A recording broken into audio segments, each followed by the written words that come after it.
Okay. Switch them if you want. I have plenty of votes. Okay, are we ready?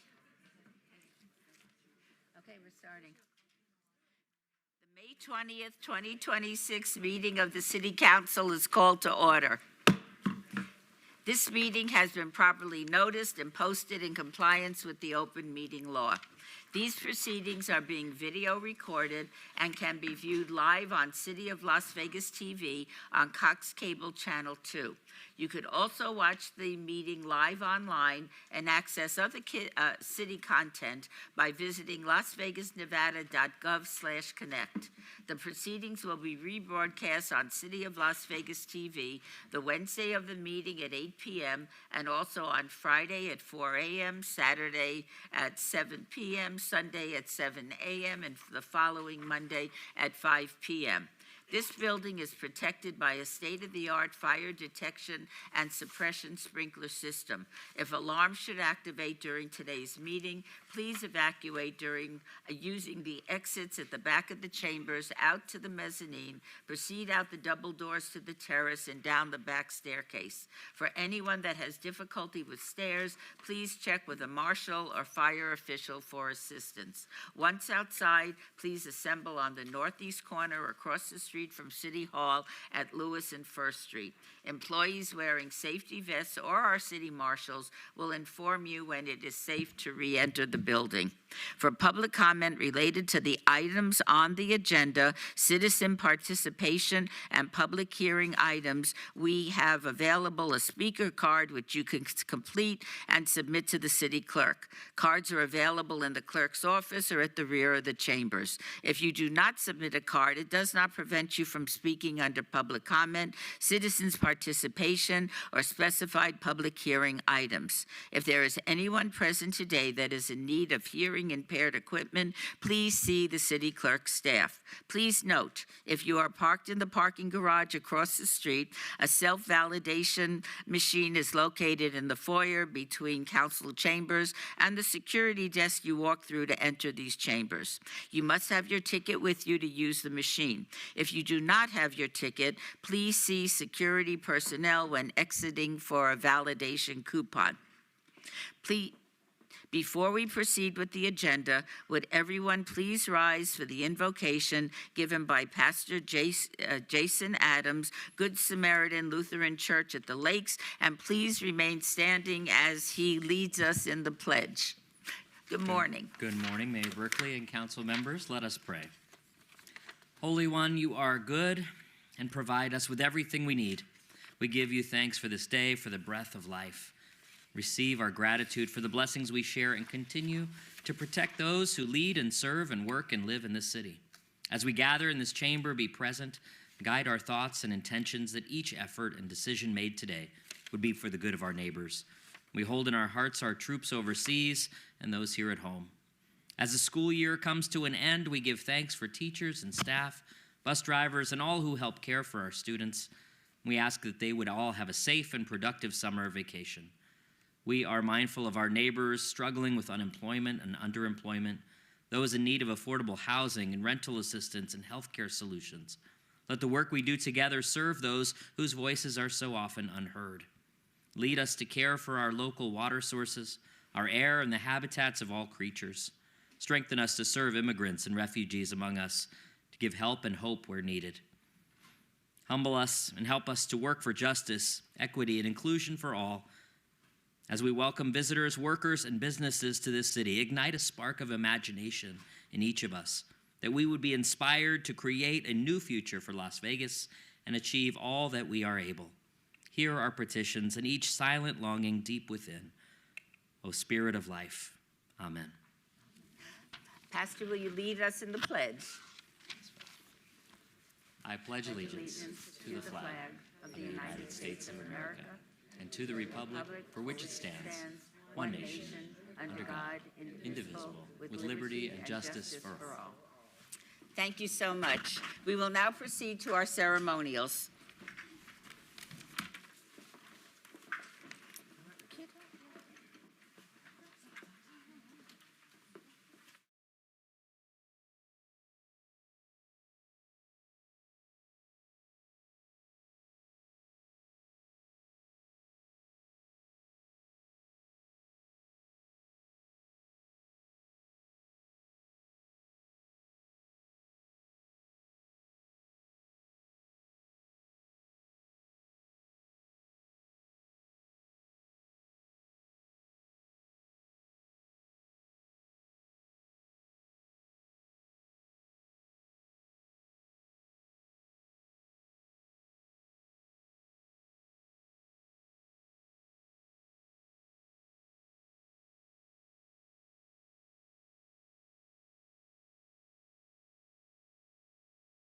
Robeson to join us.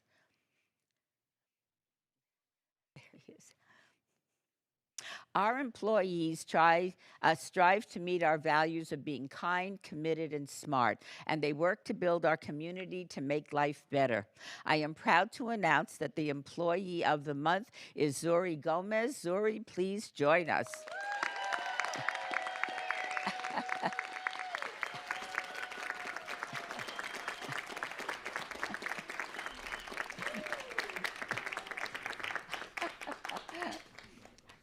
Come right up here. Everyone coming to City Hall to visit me or any member of the City Council has the pleasure of meeting Zuri. Zuri is the City Administrative Receptionist for the City Council offices and has been with the city since 2007. She plays a vital role in creating a welcoming environment for the public and always offers a friendly greeting and a helpful attitude. Zuri is also very organized and ensures residents are promptly connected with their City Council office, whether by phone call, email, or in person. Zuri also makes sure that the council offices have the supplies they need, that we all need in order to be responsive to residents. She uses her vast knowledge of the city to help direct residents to get questions answered and issues solved. Zuri, thank you so much for your hard work, fostering a culture of warmth and appreciation throughout the city and throughout City Hall. And I want to give Randy a chance to say a few words, and then we'll have a photo. And congratulations, and I know you were very surprised, but it's very, I know, very well deserved. Randy, there you are.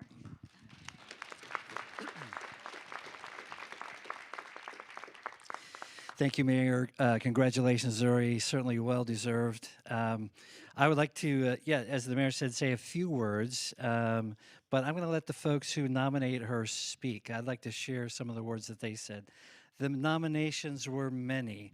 The praise and accomplishments were many. I'm just going to say a few of them. What truly sets Zuri apart is her ability to uplift those around her. Her smile and encouraging words have become a constant source of morale for the team. Whether offering a kind gesture, checking in on coworkers, or remembering important moments in people's lives, she creates a sense of community and genuine care that brings people together. In every way, Zuri exemplifies the values we strive for as a city team. Her actions improve both the inner workings of our office and, I thought this was key, the experience of every resident who walks through our doors. Another, her commitment to the city of Las Vegas is evident in all she does. Another, beyond her job duties, Zuri is known for bringing a positive atmosphere to even the busiest days. Her presence brings energy to the team, and her absence is immediately felt. Zuri embodies the best of public service, approachable, reliable, and genuinely committed to her job. Her reliability is a testament to her dedication. Those are just a few of the voluminous words that folks had to say about you. Obviously, you have made quite the impression on the rest of us, the team, the staff on the 7th floor, as well as the folks up here. So congratulations on this very well-deserved honor.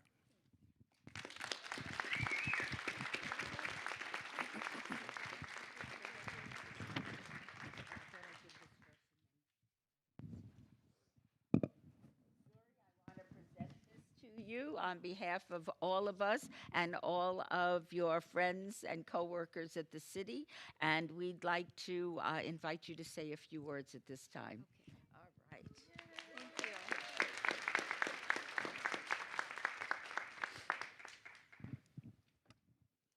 Thank you so much. I'm honestly very grateful for this recognition. It means a lot to me that the work I do every day makes a difference and is seen and appreciated. I'm lucky to be part of a team that supports one another and makes coming to work something I look forward to. Thank you everyone that helps me, teaches me, and encourages me. I'm truly honored, and I keep doing my best to make our workplace even better. A special shout out to our council support staff. They're amazing. You're my family. You're my friends. Thank you so much. Thank you, Mayor. Thank you.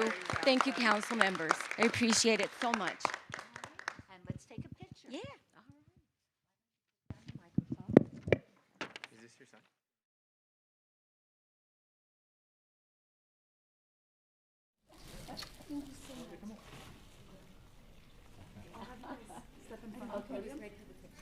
Everybody step up front.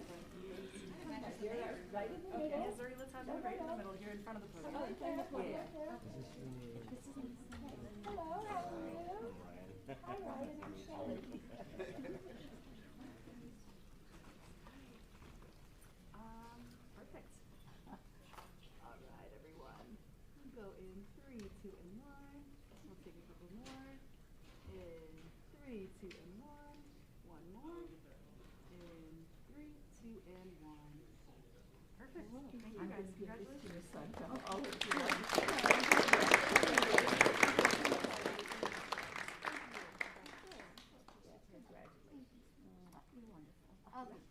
We're all wonderful.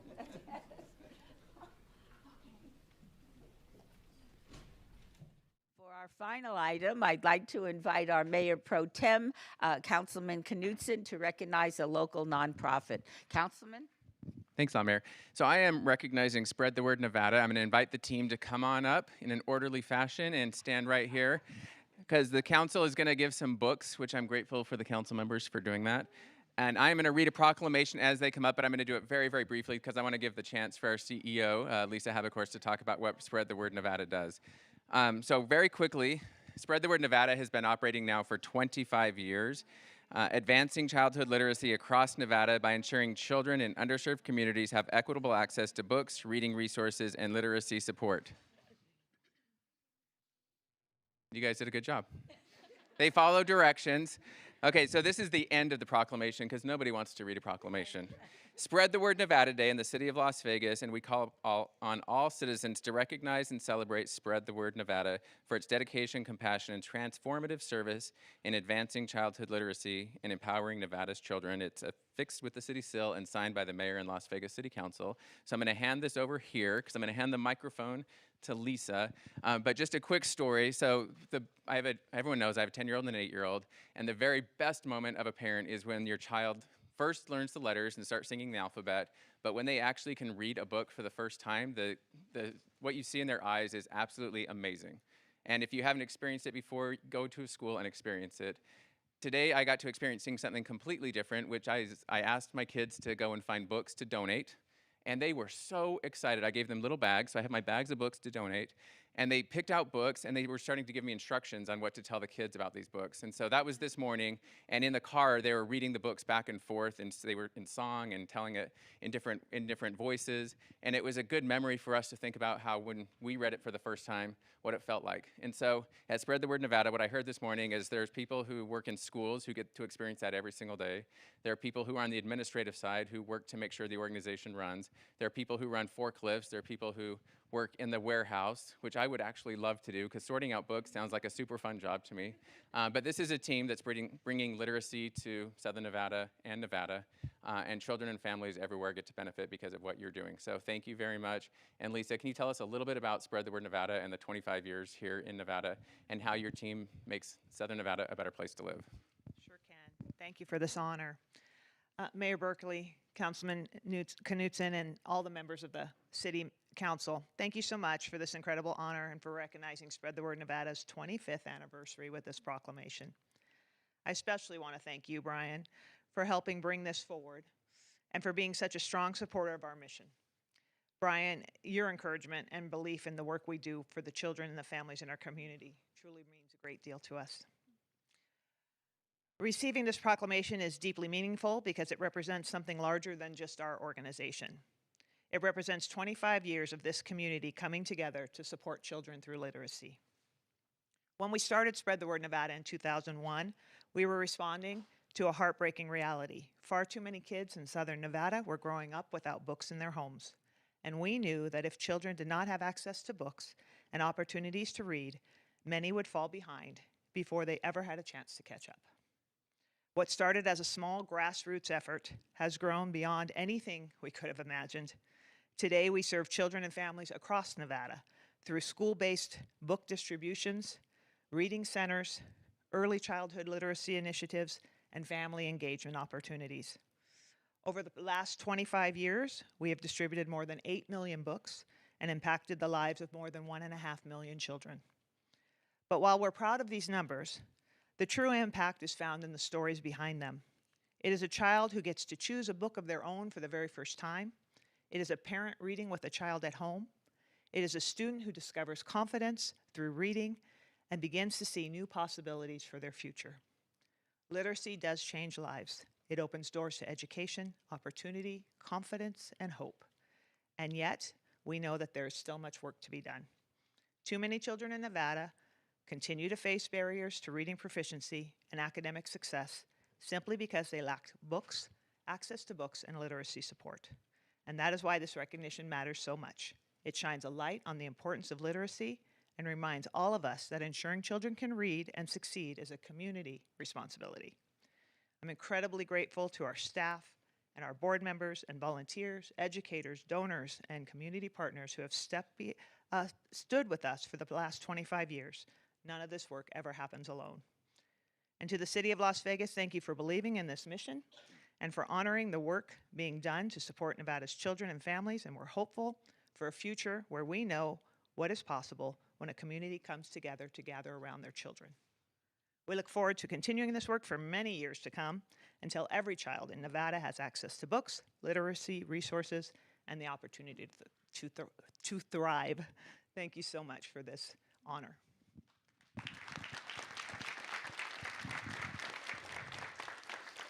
So at the City of Las Vegas, we are going to be doing a book drive for anybody who wants to help their children clean out their rooms. It's fun and it's easy. We're going to be having it here in City Hall. Where do people donate books for Spread the Word Nevada? There's a number of places. We do have a big, huge facility now over by the Raider Stadium, so over off of Arville, and so you can stop by anytime and drop off books. But we have drop-off sites throughout the city. We have receptacles, and if you have a lot, call us and we'll let you know, or see if we can come by on one of our deliveries and pick them up for you too. So there's lots of ways. Okay, we are going to do a picture now.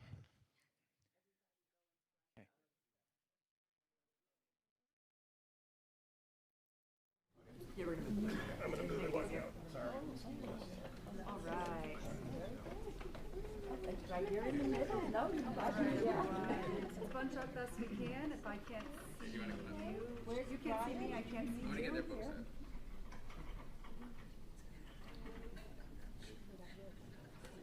Let me have you guys fill in. I need a couple more people to fill in on this side.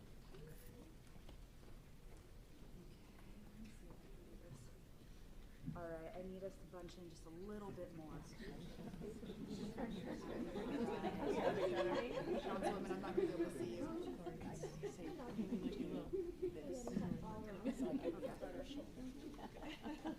All right. Perfect. Alrighty, everyone. Let's go in 3, 2, and 1. I'm going to take a bunch. It's a lot of you. 3, 2, and 1. And in 3, 2, and 1. Hold that for a second. One more. And in 3, 2, and 1. Great, thank you guys. Thank you. Thank you, sir.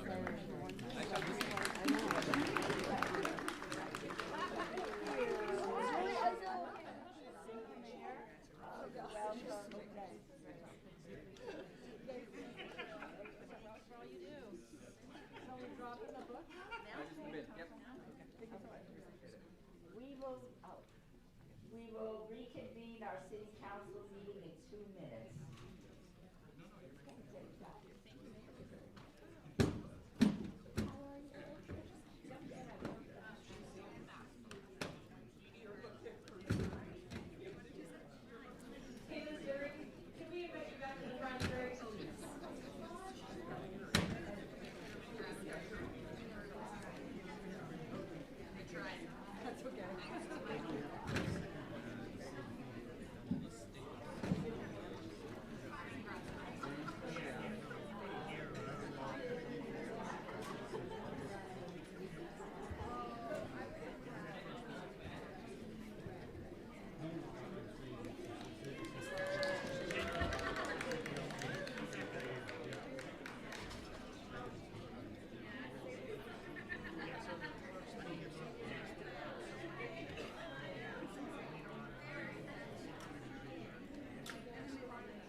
We will now reconvene the City Council meeting.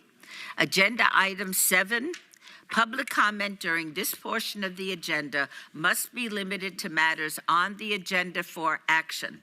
The amount of time any single speaker is allowed will be limited to 2 minutes. All comments made will be cross-referenced to those specific items. If anyone submitted a speaker card or who wishes to speak under this portion of the agenda, please come to the podium and state your name for the record. This is your opportunity to address the council, but the council is not able to respond or engage in dialogue. You may also address the council at the end of the meeting during citizens' participation regarding matters within the jurisdiction of the City Council. Although you are not prohibited from speaking during both public comment periods, we kindly ask that your comments are not repetitive. Again, we will set the time at 2 minutes. Does anybody wish to come forward? Hello, my name is Shoshana. I'm a resident, and I'm here once again to urge the commissioners to support the United States Constitution and the separation of religion from government by eliminating the praying at our meetings. And speaking of books, by the way, this is the Holy Bible. I've read it. It's gruesome. Please don't let your children read it. It's horrific. It does terrible things to children, to women, and men as well. As I've stated previously, this building is not a place of worship. It is a workplace. But since you continue to use the Bible as the source of your praying, I want to point out a few things. Biblical scholars don't even know who wrote the scriptures, okay? Nobody knows. The names were made up. There were no eyewitnesses to any of this because all of the characters in it were already deceased. This book thinks the earth is 6,000 years old. It's 4.5 billion years old. Thank you, science. Also, your Virgin Mary, that whole story about her was incorrect. The Hebrews text identified her as an Alma. Alma is a young woman, not a virgin, but because the men who wrote this book were so obsessed with virgin girls, and there's a lot of stories about taking virgin girls, they used her incorrectly and labeled her as a virgin. Another thing I want to point out is you cater to certain religions here, and you deny the Satanic Temple their absolute right to be here as well, to give the invocation, to give the prayer. And when you were asked, okay, why can't the Satanic Temple give the prayer? You said, oh, there's no dates available, according to your city clerk. The city clerk, we got the actual documentation, the calendar, and everything in yellow were the dates that were available. Months were available. So someone lied, and I don't know why that person is still working for the city. I don't think people should be lying to members of the public or citizens for that matter. So again, I urge you to stop the invocations at these meetings and separate church and state. Thank you. And Shoshana, this, you are welcome to speak, but under the correct part of our agenda. This is the last time I'm going to let you speak under public comment. You're welcome to stay and talk during citizen participation, but this must be an agenda item that you address. I've given you great leeway. I'm not going to do it anymore. You're welcome to speak under public comment. I understand that. I'm sorry, under, thank you, and please, your time is up. Okay, I'm following state law, though. Is there anybody else that wishes to speak under this agenda item? Excuse me, Mayor, with all due respect, I didn't intend to speak here. I would like to respond to that since you gave her leeway. I would like some leeway. Mayor, I would advise to let the gentleman speak for the same amount of time, 2 minutes. I was going to back up what you said. You were 100% correct on the state law and what we have in the code. This is Jeff Dorkak, City Attorney, for the record, not the code, but in the agenda. So I have given the City Clerk's Office some highlighted language from NRS 241 to provide to the previous speaker to, again, support what the mayor said and basically put you on notice that, you're not speaking on agenda items for action. You're just speaking on general points, which is not what the agenda is set up for or the state law. But in order to keep things balanced, Mayor, I would give this gentleman 2 minutes. I quite agree with you, City Attorney. You may please state your name and you may speak for 2 minutes. Thank you very much. I appreciate that. I think it's only fair, and I appreciate the City Attorney's even-handedness on this. Balance is good. My name is Kim Blandino. I'm known by a lot of videos on YouTube, but I disagree 1,000%. I know it's kind of absurd to say with what this previous speaker spoke. This country was its founding, its 250th year under the Declaration of Independence, where the rights come from God. They're only guaranteed in the amendments to the Constitution. The First Amendment guarantees 5 different things. This God is the one that created all things, and individuals that just preceded me wish to deny the existence of that and think that somehow we came out of some rock that got into soup and somehow evolution happened. It's just a complete fraud. The Bible is historically, they've been people that tried to attack it, scholars. I'm wearing a button right here. He is risen, the 3 crosses. Historically, Jesus is the most historically supportable figure in history. He lived, he died, and according to multiple accounts, he rose from the dead. And he's alive today. He will come back a second time, and he will judge all these people that are hate-filled and resentful. And that's the only thing that motivates this. The Declaration of Independence, Ben Franklin, who wasn't an extremely religious figure, he prayed that God would intervene and allow them to pass what needed to be passed. The invocation of God throughout sporting events, throughout this whole country, is not just a matter of religion, it's a matter of creed and history. And so for them to try and deny this when we're so far down the road of Adam, Eve, Noah, the 8 that got off the ark, we all descend from them. And I highly object to this, and I appreciate the time. Was that the beep? Yes, you have 2 seconds. Okay, well, thank you very much. I appreciate the opportunity. Thank you very much. And again, let me restate, public comment during this portion of the agenda must be limited to matters on the agenda for action. Not one thing that man said is actually factually correct. You know He got what? up here This and lied is to the this public. entire assembly. Do you have something that pertains to an agenda item to speak? If not, you're welcome to speak under. Yep. He didn't. He just came up and lied to this whole Because I assembly. did equal time for both. All right, let us not turn. Let me say this. We are, no, we're done with this. We're done with this. Let me make a statement for the record.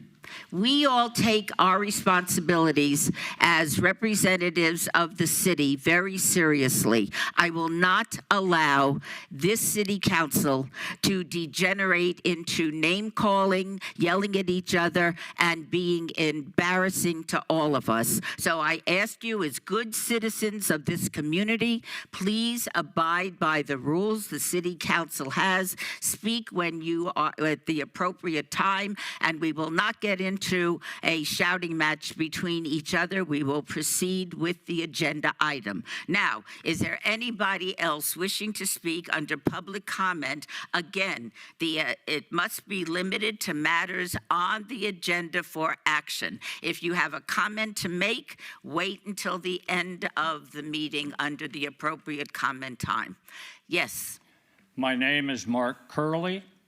I was asked by Councilwoman Kelly to come back up again. I know I talked to all of you earlier about tunnels to towns. And I'd just like to say that a lot of the organizations here in Las Vegas and in Nevada have given a lot to all of the veterans that we have out there right now, which is the Elks Club, the Military Order of Purple Heart, the Marine Corps League, and quite a few others. And I do appreciate what you have done so far for our veterans. We need just a little bit more to get over the edge. And I just want to say thank you to all of the council members here, and also especially to our fantastic mayor that's always out there doing the best she can with what little we have left in our money. So thank you very much.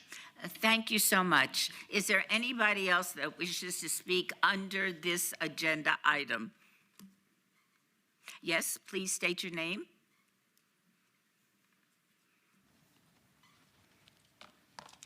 Hi, good morning, Mayor, City Council. My name is Jill Glass. I've been a Las Vegas teacher for over a decade. Both of my parents were retired CCSD teachers at Title I schools. I'm also a Democratic Socialist. I had been a loyal Democratic voter for over 25 years, but I don't plan on voting Democrat the way things currently stand. There's some big problems with mass surveillance like Flock, which is in the budget, item number 5. And the way it's taken over our city under the guise of safety, which I find really offensive. We know this technology has a track record, indeed a pattern, of being gravely misused, like misidentifying a 16-year-old black high school football player, mistaking his bag of chips for a gun, having 8 police officers wrestle him down to the ground at gunpoint.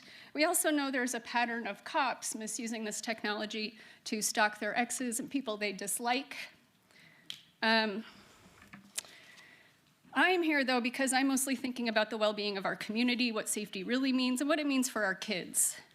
The presupposition that we need all this austere, oppressive technology for safety, masked ICE agents, armed U.S. service members in U.S. cities, and now cameras, microphones, tracking our every move. This plays into the dictator's handbook. These are fear-mongering ploys. This nightmare that our immigrants are currently enduring, the atrocities like the concentration camps that are being built, 2 American activists being murdered in Minneapolis. This is all a result of a fear-mongering machine that needs people, everyday good people, to be in fear of and distrustful of certain demographics of their neighbors and community members. Mass surveillance, like flock technology, is depriving our kids of precious private moments, like sitting alone on a park bench and reflecting after a tough sports loss. I hope that you consider what an erosion of our character and our morale this has been. Thank you so much. Thank you. Is there anybody else that would like to speak under this agenda item? Welcome. Would you state your name for the record? My name is Vincent Palmieri. Wait. I think we have, these are 2-minute. Okay. We'll wait for the clock to reset.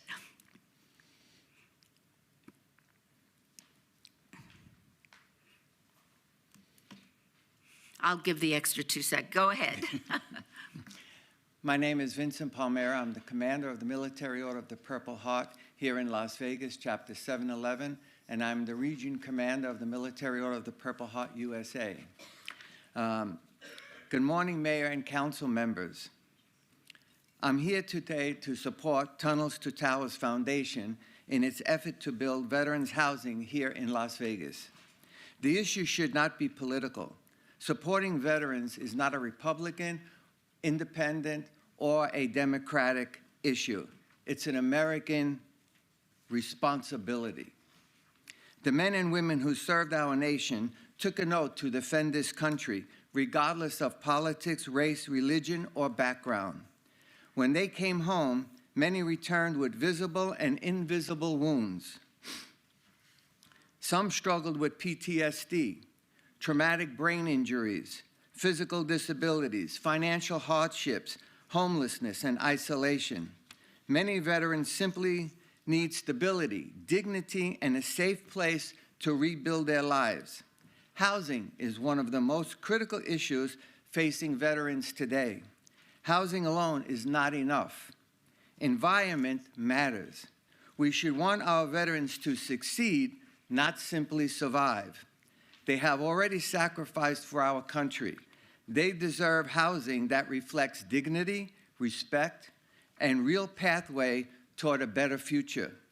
Without stable housing, it becomes much harder to maintain employment, access health care, attend counseling, reconnect with family, or successfully transition back into civilian life. Organizations like Tunnels to Towers Foundations are stepping forward to fill the gap. They are not asking us to forget responsibility. They are asking us to become solutions in partners. Thank you so much. Thank you.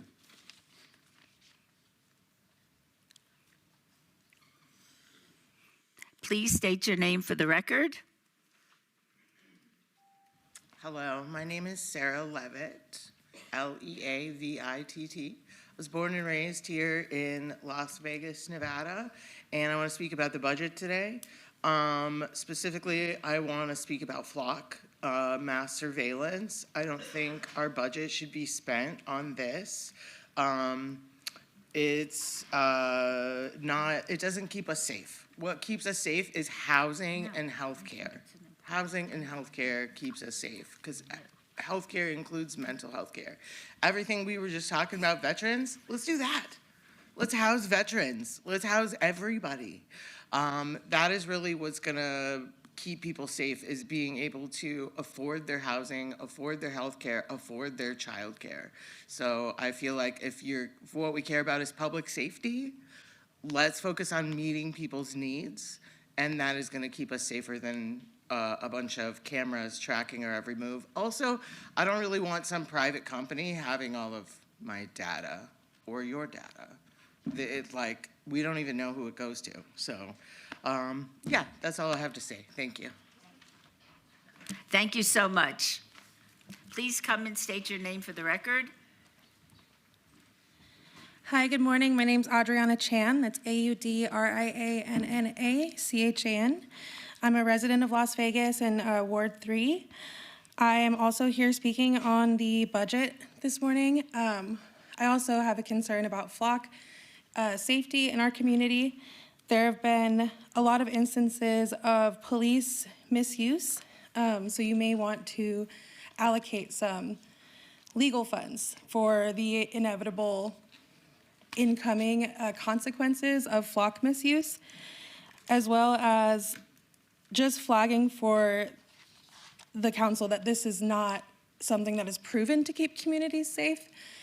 And it is across the aisle a pretty concerning violation of privacy. And I urge you guys to reallocate those funds into something that is not going to violate our Fourth Amendment rights and look into flock safety more. Thank you so much. Thank you so much. Is there anybody else wishing to speak? Please state your name for the record.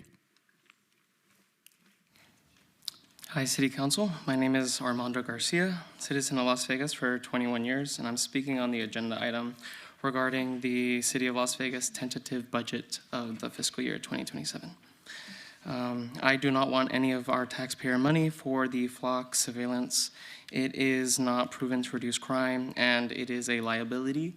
As it is an AI technology, I'd like to remind you that it is a language model, so it does make mistakes. It just wants to generate the correct answer for whatever the user prompts. It doesn't actually provide truth or transparency. It is also known to, in other states like New Mexico, for example, there was a 12-year-old girl that was pulled and held at gunpoint because the flock AI camera misread one digit of her sister's license plate. It was a 7 and not a 2. And there is an inaccuracy that would eventually lead to needing to correct this. I would recommend to not have any of this funded, and even if it's given as a donation or a gift by other people, the City Council and the Metropolitan Police Department should not be using these flock devices. It is also a violation of our privacy as citizens, and if you continue and approve this, eventually you will have to face those consequences. And if you approve this for your budget, you might as well approve a budget for your litigation and settlements for this flock. Thank you. Thank you very much. Is there anybody else wishing to address the City Council? Please come forward and state your name. Good morning once again, honored members of the council and mayor. My name is Eric King. Great to be here again, and I want to say thank you to Councilwoman Ellen Pileski, I hope getting the name right, for reaching out the other day. It means a lot to me. What little I know of what much you've done to help veterans, and I'm sure all of the council members in their own ways as well. I wanted to touch on a couple of items today. This juncture here. One is to second the motion with the fire and rescue facilities that you're looking to approve funding for. That's item 18. And not only am I all for it, but I wanted to just offer an idea with personnel training for paramedic and so forth to just find out if there has been, you can't respond, I know, but just if there hasn't been consideration for any wellness efforts in regards to how paramedics may have, maybe that's out of the scope of what you all can do, but it's just an offering. There's a lot more wellness facilities coming into town and helping people live longer, healthier, and happier.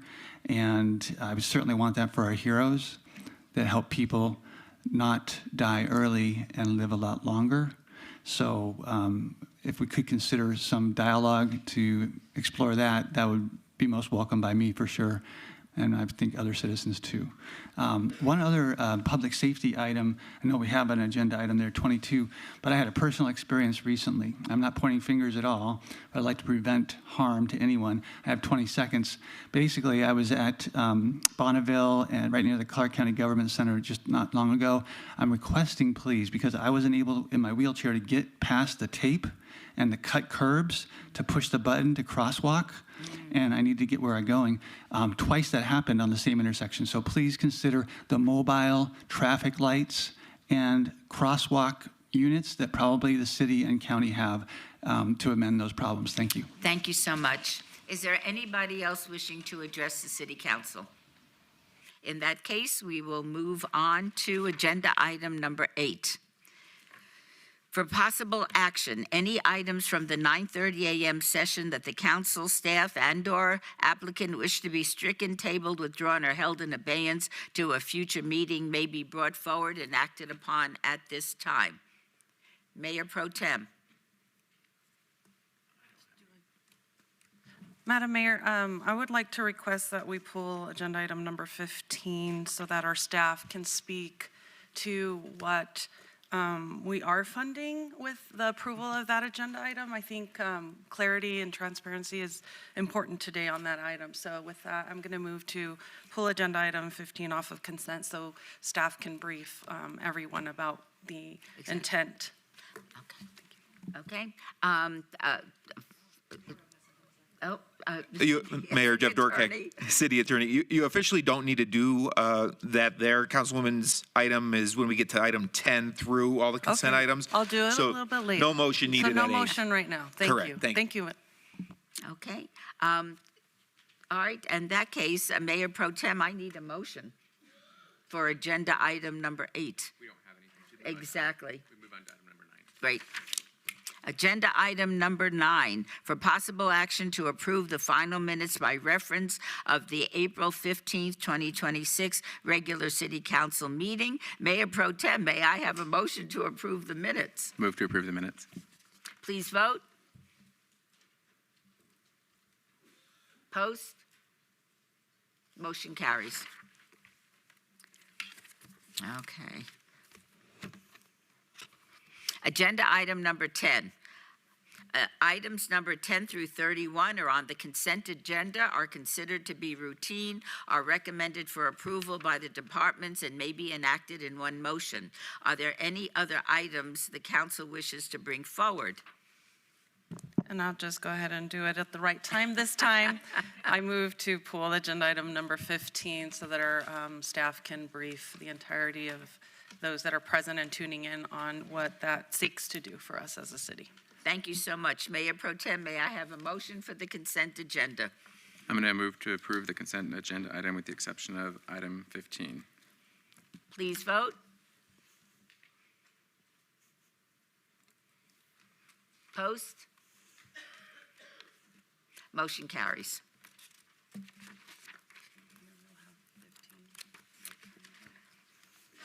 I'd like to bring item 15.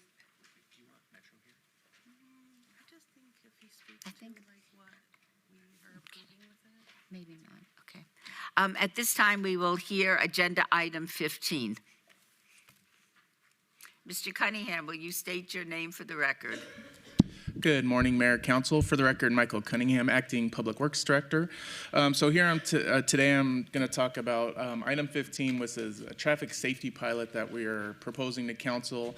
and the associated contract with it. I do have RTC is here if there's any additional questions for RTC. We have our traffic engineer here, and we also have finance if we have any additional questions that need to ask. So I'll run through a quick presentation, kind of tell you what the program's about, how the pilot's going to be run, what kind of data we're looking to collect, and how we're going to be using that data. To start off, the main purpose of this pilot is to address our road safety challenges and some of the issues that we have on our roadways. Here's some of the statistics over a time period that just indicates total crashes, total fatalities, and serious injuries. And what we're trying to do with this pilot is collect data to see if there's something that we can do moving forward to help get towards our Vision Zero goal of 0 fatalities on our roadways. Similar studies have been done. This is an example of one of the projects that RTC did at Charleston and Valley View, one of our heavier traveled intersections. That study showed that there was over 6,000 red light violations over the period of a month. We are looking to kind of get a little bit more granular data on that. I do want to clarify these aren't flock cameras. These ones aren't integrated.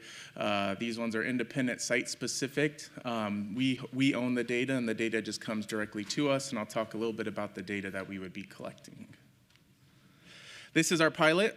So phase 1 is site selection. I'll show a map later on, but we're trying to be geographically equivalent. So we have 12 sites located, 2 in each ward, spread out amongst our high injury networks, our high injury intersections, school zones, and in construction zones, which is where some of our more vulnerable road users are. Phase 2 is the outreach. So we'll be working with our communications team to do a public outreach if this is approved and we get the go-ahead to work with this pilot. We'll work with them to do some outreach throughout the process of this pilot and gather some data back from them. Baseline data, so since we are trying to look to see if there's an impact on signage and driver behavior, we want to collect over a 5-week period some baseline data. That would give us what the intersections and school zones are currently experiencing in terms of number of incidences with speeding and red lights. Then we would install some signage, and I'll show an example of that signage here in a little bit. That signage, again, is to see if it's going to have an impact on driver behavior. That's part of this pilot. Through traffic engineering, we have a lot of different tools at our disposal to try to address driver behavior and increase road safety. And so this one, we're trying to see if that signage has any impact. And then the last thing will be an evaluation. So once the pilot's complete, we'll have the data over that 12-month period, and we will have a chance to look at that and see if there's been any impact. This is the technology. So like I said, these aren't flock cameras. These are independent cameras that'll be at each of these locations. They're not interconnected. The data we would be collecting is speed, red light running, and then the vehicle classification. So the only data we're going to get is at this time snap, this was the speed of a vehicle going through the intersection, what lane they were in, and this is the type of vehicle was. Was it a truck? Was it a car? Was it a passenger vehicle? They're solar powered, so it's an easy installation. We can install them, they can run on their own. And it allows the ability for us to get multi-lane coverage. So similar studies get an aggregate number. This will be able to tell us in each individual lane what type of incidences there are. And then remote management. So there's going to be little impact to the road users as we get these installed for this pilot. Some of the challenges and safeguards, you've heard some of the concerns with this type of, for camera collection. I do want to clarify again, these ones are not similar to flock cameras. I mentioned we're trying to do geographic equity, so we're spreading out throughout the city. We want to make sure each ward kind of has coverage. Image restriction, so it's specifically in the contract, no images are being collected from this program. We're not storing any images of the drivers, passengers, rear windshields, license plates. None of that is part of this pilot. This is literally to get us the number of vehicles that are going through an intersection, the speed that they're going, and if they're at the intersection during a red light phase. There's no facial recognition. Again, it's expressly prohibited in the contract, so there's no facial recognition as part of this program. And then the data is confidential. It's in the contract. It's our data. At the end of the pilot, once we confirm the data, the company is required to wipe their system clean. They're not allowed to reuse, repurpose, resell any of the data, and they have to wipe their system of any of it after the pilot's completed. Measuring success, the things we're trying to look for is speed reduction. So we'll have our baseline data. Once we install the signage, we'll see if the number of speed infractions goes down. Similarly, traffic signal violations, so we'll see if the number of red lights runners goes down. And then stakeholder perception as we work through communications to see if there's any increase in perception or any perception from the stakeholders in general, the residents of the city. And then we'll have our analytics at the end to see what kind of data we're able to gather. Here's the map of the tentative locations. So we've worked with Metro to try to find some of the areas where we have the higher crash incidences. And like I said, we're focusing on school zones and then construction zones, which are some of the more vulnerable road users. These locations aren't set in stone. We do have the ability to move them, especially the construction zone ones. If construction moves beyond where we originally anticipated, we may have to shift it by an intersection to make sure we're within the construction area. And then this is the example of the sign that we are going to be proposing. So we would do our 5 weeks worth of data, and then we would install these traffic safety cameras at all approaches to the intersection. So as drivers are approaching that intersection, they'll see this informational signage that says traffic safety camera to allow them to let them know that there's a camera in use at that intersection. Here's the cost that's in the proposed contract. So it includes the rental of the cameras, the data transferring, so getting us over the data. There's a dashboard that's involved with it that we'll have access to monitor and look for trends throughout the pilot, and then giving us all the information at the end, and then the site setup and installation of the cameras. And then, as I mentioned, is a 12-month pilot. At the end of this pilot, they get their cameras back, we get our data, and then we decide from there if there's any improvements to the intersections that we can make based on this pilot. And with that, I would be happy to answer any questions. Thank you, Mr. Cunningham. Are there any questions and comments from, yes, Mayor Pro Tem? Thank you, Madam Mayor, and Mr. Cunningham, I appreciate you've been on this ride with me. So just for the edification of those in the council chambers and the council members, so I've spent about 6 months working on this along with the city's team and the Metropolitan Police Department team, and we gave this presentation yesterday to the Joint Infrastructure Committee for this Nevada State Legislature. So I'm going to go through some of the questions that they asked because I think they are relevant, and some of the responses that we have as well as the Metropolitan Police Department. So they're infinitely concerned about the allowance of data and how we transfer data, how we store data, what we do with data. They're very much worried about the private sector using data. And so in our conversations with the legislative body, they asked for Metropolitan Police Department's policies and procedures around how they control data, what data comes in. The Metropolitan Police Department is going to submit those documents. There's a variety of policies and procedures. All have gone through the fiscal affairs committees over the last several years. And so they feel it's been a transparent process through the Metro Fiscal Affairs Committee. They are going to be submitting those documents to the Nevada State Legislature through the Infrastructure Committee probably today. And that was the request of the legislators, is to be able to review those documents. We also had a conversation pretty back and forth between the state and the Metropolitan Police Department, is there probably needs to be additional guardrails in place that the state legislature should consider in the next legislative session in 2027. And so that was an agreement, is that Metro, which is our police body here, would work with the legislative body on establishing what those guardrails could look like, should look like, and probably expand beyond what Metropolitan Police Department has. This study is not that. This study has really, there's no data sharing between us and Metro other than what the results of that study would look like, which is how many people have gone through a red light, how many people are speeding through red lights. That's data that the RTC has already collected in certain intersections. And so this is really intended to provide additional data to the legislature, which they have asked us for. They want to know if signage makes a difference. If we were to increase the amount of signage at specific intersections, does it make a difference? If we were to change signage and additional law enforcement presence in construction zones, does that make a difference? If we were to do that in school zones, does that make a difference? And so this is really just a data collecting process, which is something the city does on a pretty regular basis with regards to when one of our constituents calls and asks for a stop sign or a speed hump. Our traffic engineering division lays out those little pipes along the road, and they track how many people are going through and how fast they're going. So this is an expansion of collecting data around traffic so that we can make informed decisions at the city with our police department partners and with the state of Nevada. It has got conflated because of the flock issues. That was asked repeatedly over yesterday in our 3-hour hearing. This is not flock camera usage, and this data is the city's and the city's only. There's contractual language within the contract that the city put out that would protect that data. And after the study's done, the data goes away. We just know how many people are speeding and how many people are running red lights.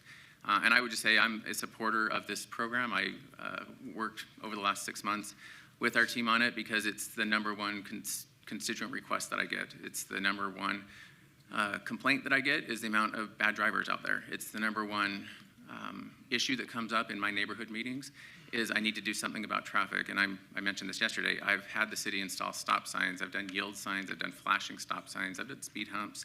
I've done pork chops in roads. I've done traffic circles. And all of those things have not had any real impact on the amount of people who are dying in our streets. What has had an impact is Metro's increased presence around traffic. And so the sheriff, Kevin McMahill, about, I'm going to say 9 to 12 months ago, changed how he was staffing traffic, and he put a bunch of more officers on traffic. And because of that, and I'm going to say there's probably a high correlation there, I can't say it with certainty, but there's a high correlation with the more amount of officers he put on traffic, we saw a decrease in the amount of fatalities we were seeing on the roads. So I asked the city and I asked Metro to partner on this one particular issue is if increased officer presence makes a difference, will increased signage make a difference? So people know that we are paying attention if they're following rules, breaking laws. And the entire intention of this is to make our community more safe. And I did bring this up yesterday because it's a point of contention that I have is my insurance rate went up. I don't know if everyone else's insurance rates went up, but Nevada has insurance that is 30% higher than the national average. One of factors is because we have such bad drivers on the road. And so I appreciate all the energy the city has put into this. I knew from the beginning this would be a hard topic to talk about. This is not fun. Nobody wants to be Big Brother. Nobody wants to collect data. Nobody wants that information. We just want safer drivers, and that really is it. And so I appreciate, Mr. Cunningham, your energy into putting into this. And you're the staff, and I'm the elected official, and I appreciate you all letting me kind of work on this because this is the constituent complaint that comes up over and over again that I don't have an answer to anymore. And so I'm doing everything I can to help my constituents. And with that, Madam Mayor, I will stop talking. Thank you. Thank you very much. Not thank you for stop talking, just thank you very much. Ms. Polensky. Thank you, Madam Mayor. Could Jeff in the back maybe put the last slideshow up with the numbers? Mr. Cunningham, just for clarity, when we had the injury and death toll numbers, that's just for the city of Las Vegas, correct? Oh, this one? Yes. Yeah, and I believe it was in the Las Vegas Valley, but yes. Okay, in Las Vegas. I just wanted clarity on that. And my two remarks, I want to focus on specifically the signage. Could you go to the slide that has the signs, or the sign that will be put up? My question is that going to be erected on a freestanding pole, or is that going to be on the actual street light? For the record, Michael Cunningham. So we would put it on a street light. We put it on a street light pole. We weren't intending on putting it on a freestanding pole. So that's why the distances vary. We'd find the next closest street light, and we would mount it to that street light. Okay, thank you. Okay. Ms. Summers Armstrong.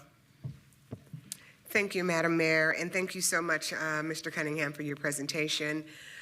This has been a contentious issue for me because I live in and represent communities that have experienced significantly higher rates of policing and surveillance than some of the other areas in the city.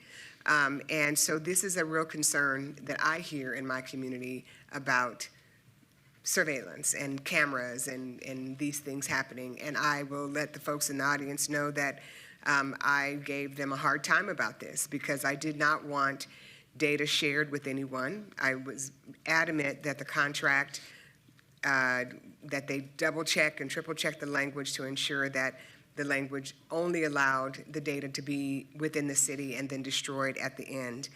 I agree with my colleague, Councilman Knudsen, that we are struggling mightily with traffic deaths. We are struggling with injury. We are struggling with speeding. But I want to mention a couple of things. We do not have driver education anymore. We don't teach anybody at school level driver safety. I don't know about you, maybe I'm too old, but when I was in high school, you couldn't get a license without doing so many hours. And my guy was Mr. Trinnell at California High School, and he made sure that I knew how to three-point turn, how to park parallel, and how not to ride in a holding lane more than 100 feet when I was making a turn. and that I needed to have the proper safety precautions. We don't teach. And so our young people are witnessing and observing bad driving, and then they are replicating bad driving. The thing that I've asked the city to be absolutely pointed in our public works, and Mike and Ravi are getting an earful from me all the time, and my colleagues, is how we design our roads. And I think that these things that Councilman Knudsen has talked about that the city has done matter, but the other part of this is our roads. Our streets resemble our freeways. You get off the I-15 and you merge onto a city street, and it's just as wide and just as fast as the freeway. And I think that we have to become intentional about how we design our streets, and I think that will be the next thing that we're going to have to seriously consider, is how we design our streets. Our streets should not look like freeways. They should not have high speeds, and the lanes don't need to be 14 feet wide, 3 and 4 lanes across on both sides. Martin Luther King, which runs immediately through historic West Las Vegas, is 3 lanes, all 14 feet. It's supposed to be 35. We have had numerous deaths. People constantly are doing 50 and 60 miles an hour on that street. So I am grateful that we are going to try something else to see if we can't get the community to respond. I'm grateful that you all heard what I asked for, which is an assurance that this data is kept in a closed circle. I hope that this community will begin to be respectful to its neighbors, to pedestrians, which are humans, that we slow down, that we respect when people are in crosswalks, that you can wait a minute, 30 seconds for the next light. You don't have to run through it. And if you're late for work, you're just late. I'm late all the time. You're just late. Just slow down. So thank you very much, Mr. Cunningham. I appreciate you. Thank you very much. And you're not that late. Ms. Kelly. Thank you, Madam Mayor. Michael, I had raised a couple of questions. You had gotten back to me earlier this morning. I didn't have a chance to review it too close, so if you don't mind. So my question was related to the original proposal, which had, for the benefit of the public, letters that we were going to send out, and that was amended to not do so. And your explanation of the change in the budget was the notification letters, and you've got including imaging, data processing, which imaging is now taken out, but and we're not doing the letters, and dashboard reporting was about $150,000, and so the net and savings of removing the part of that related to the actual letters and the imaging is a savings of about a reduction of $90,000. Yes. You went into some detail about why the data processing is still important relative to a dashboard. Can you explain that further for me? Yeah. So again, for the record, Michael Cunningham, Acting Public Works Director. So the original proposal had a line item in it that was these notification letters that we were originally considering. Within that number, there was other pieces, the data processing. So with this, ultimately, their technology will capture this data, then they got to give it to us in a report, and then there's a dashboard that's available to the city. When we had those notification letters, that was kind of all lumped into one. So when we said, hey, we don't need the letters anymore and we're not doing images, so we need you to break that out. The pieces that still remained is that dashboard, so we still have access to the dashboard, so we'll have access throughout the pilot, which will allow us to get a quick snapshot of the data that's being collected. And then the data itself still needs to be processed. With the letters, there was an additional level of processing because we were doing a certain number of letters, and there was some other things in there that would have to have them further refine the data.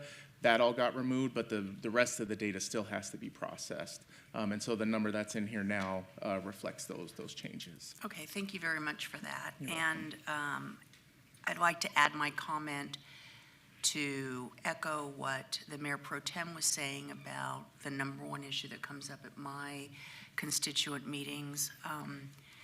I live in a community where we can't get our residents to drive the speed limit. And they live there with the children who live there and all of that.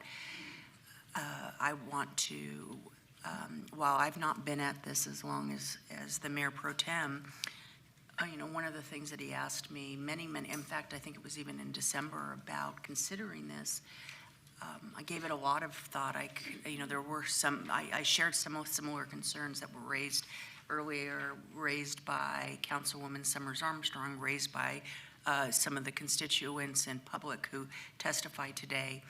And I concluded after all that, and we have talked about this even individually with Michael and his staff. I feel that we've come to a agreement and a structure that does still protect the best interests of our citizens. I don't love it either, but I agree that we're sort of at a wit's end. And I really hope that the signs and collecting the data, when we saw the numbers of deaths, the quick math in my little head is that's essentially a death a week for 5 years, and we don't want any deaths, obviously, and this is not even just the injuries. So I am in support of this in its current form, and I want to thank you, Michael, and your staff, because we have put a lot of claims on your time and your staff to keep going back, explain how this is going to work.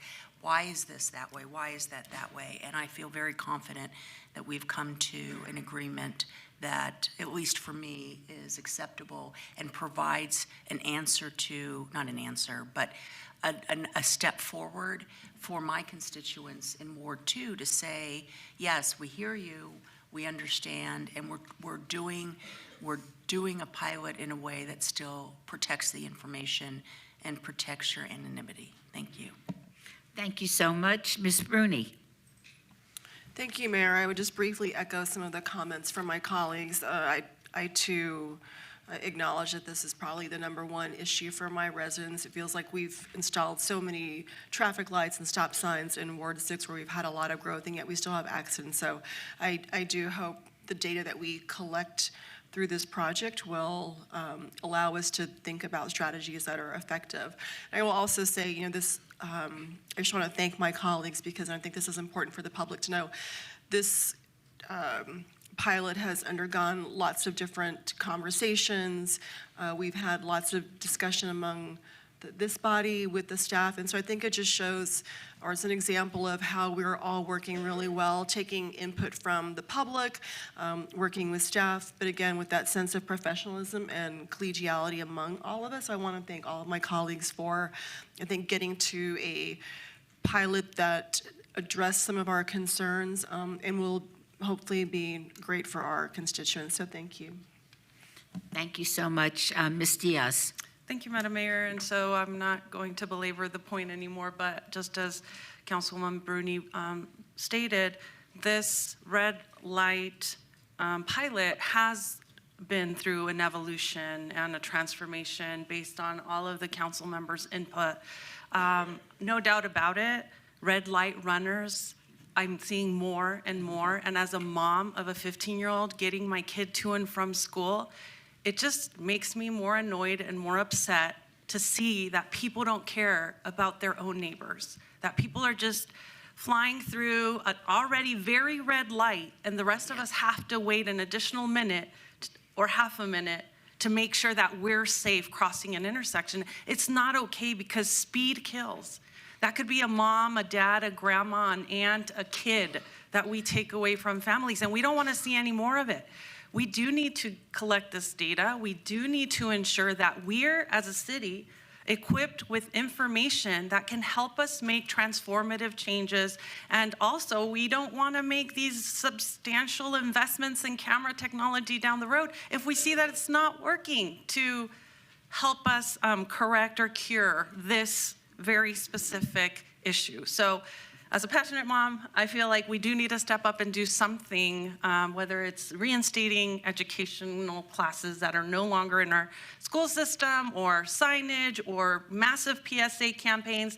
I don't know, but we need to do something as a collective city to rally behind telling people it's not okay to run red lights and that we need to stop this behavior, because we are taking people away from, family members away from folks that, prematurely are just snatched away and gone. And it's heartbreaking, and it can be avoided if we just respected traffic lights. Thank you, Madam Mayor. And before we call for a vote, I'd like to make a couple of comments. I am supportive of this initiative.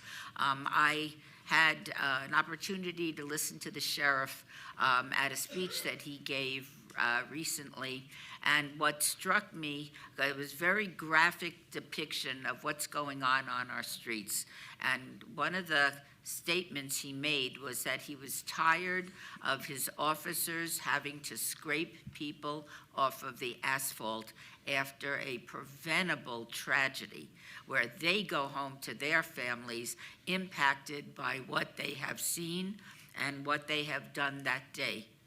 And I don't think that's appropriate. I have also, as many of my colleagues, personally witnessed some of the most egregious behavior on the roads. At every press conference that I give, I start by saying a red light is not a suggestion. You're supposed to stop. And what I have seen on the roads is absolutely astonishing, that people could be so foolish to risk their own lives and risk the lives of their fellow citizens because they think they have to get somewhere in a hurry. Our school zones, you talk to any parent that has children in any of our schools, they are concerned about the very poor driving habits of people that are speeding through school zones, not paying attention, and putting our children in serious harm's way. So I think this is a very important thing that we're doing. We cannot tolerate this sort of behavior that harms people, kills people, creates tragedies that families can never get over because of bad behavior on the roads. So with that, I thank you and your staff for all of your efforts. My city council members, I thank you for being very diligent in narrowing the focus of this study, but it is an important one so we could address the challenges that we have in this community and that our constituents are demanding that we do. And with that, Ms. Diaz, would you make a motion to approve agenda item 15? Yes, Madam Mayor, I move to approve agenda item 15, and I'm going to give a shout out to former traffic city employee, now RTC, Joe Norby, who's in the house. Please vote. Post. Motion carries. Thank you so much. We will now hear items 32 through 36 together, but act on them separately. Agenda item 32, discussion for possible action regarding an allocation of $5,255,867 in FY 2026-27 Community Development Block Grant Funds to the City of Las Vegas by the United States Department of Housing and Urban Development for projects, programs, and services that benefit individuals and families. This impacts all wards. Agenda item 33, discussion for possible action regarding an allocation of $481 in FY 2026-27 Emergency Solutions Grant funds to the City of Las Vegas by the United States Department of Housing and Urban Development for homeless prevention and emergency services. This impacts all wards. Agenda item 34, discussion for possible action regarding an allocation of $4,083,947 in FY 26-27 2027 Housing Opportunities for Persons with AIDS funds to the City of Las Vegas by the United States Department of Housing and Urban Development to benefit low-income persons living with HIV, AIDS, and their families. Again, impacts all wards. Agenda item 35, discussion for possible action to approve an allocation of $2,218,893.15 in Federal Home Investment Partnerships Program funds awarded by the United States Department of Housing and Urban Development, an estimated allocation of $365,638 in state home funds and an estimated allocation of $1,813 in state accounts for affordable housing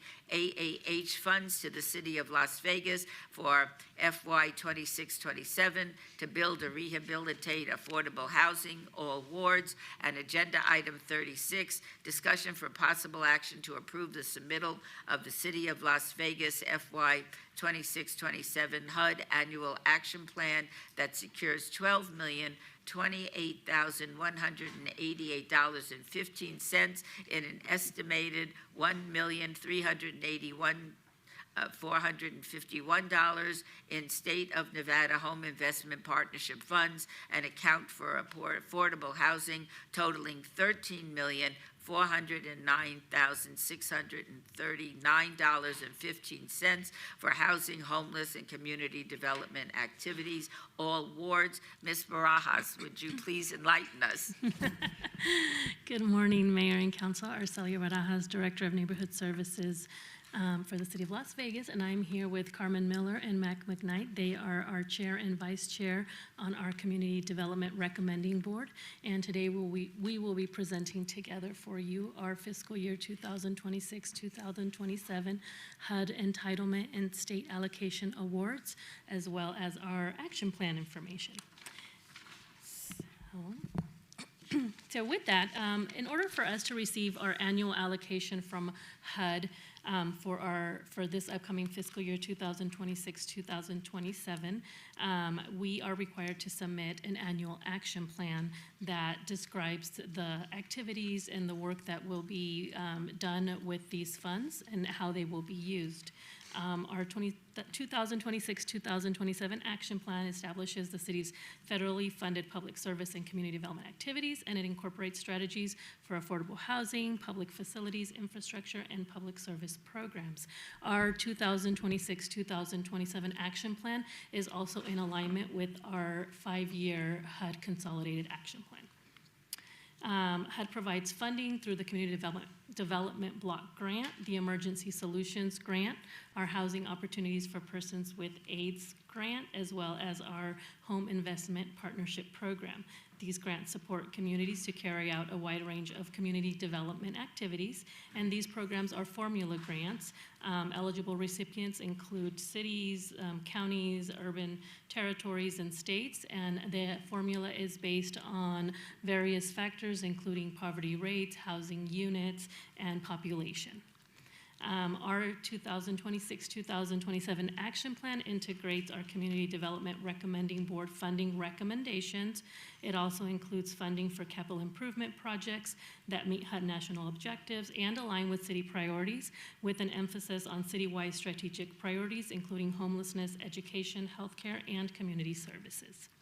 Our action plan is required to be made available for public comment. Our plan was posted on April 24th, 2026 for a period of 30 days in the local newspaper. Printed documents were available in our office as well as on the city's webpage, and we received no public comment during those 30 days. Our action plan, again, documents the activities planned for each one of these funding sources. And I'm going to start with our Community Development Block Grant. As you mentioned, Mayor, our allocation is $5,255,867. 20% of that is allocated to our administrative costs, which includes our salary, staffing, and all of the administrative work that goes in to support carrying out all of the activities that are funded through this program. 15% is allocated for public services. 500 of that this year is awarded through our Community Development Recommending Board, and our members here will report on their recommendations shortly. And a portion of it has been set aside for the operations of our upcoming Boardwalk Motel, which is scheduled to be open sometime in this fiscal year. The remainder of the funds are allocated to other community development activities and partners, as well as to some commitments that we have that have supported our courtyard operations.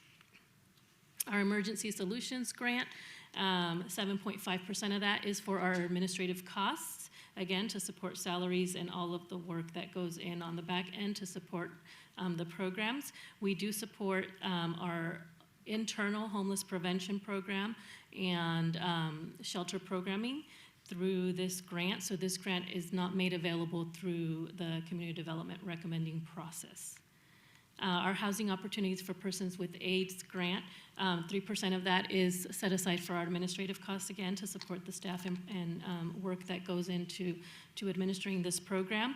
$3,300,000 of that was awarded through our CDRB process.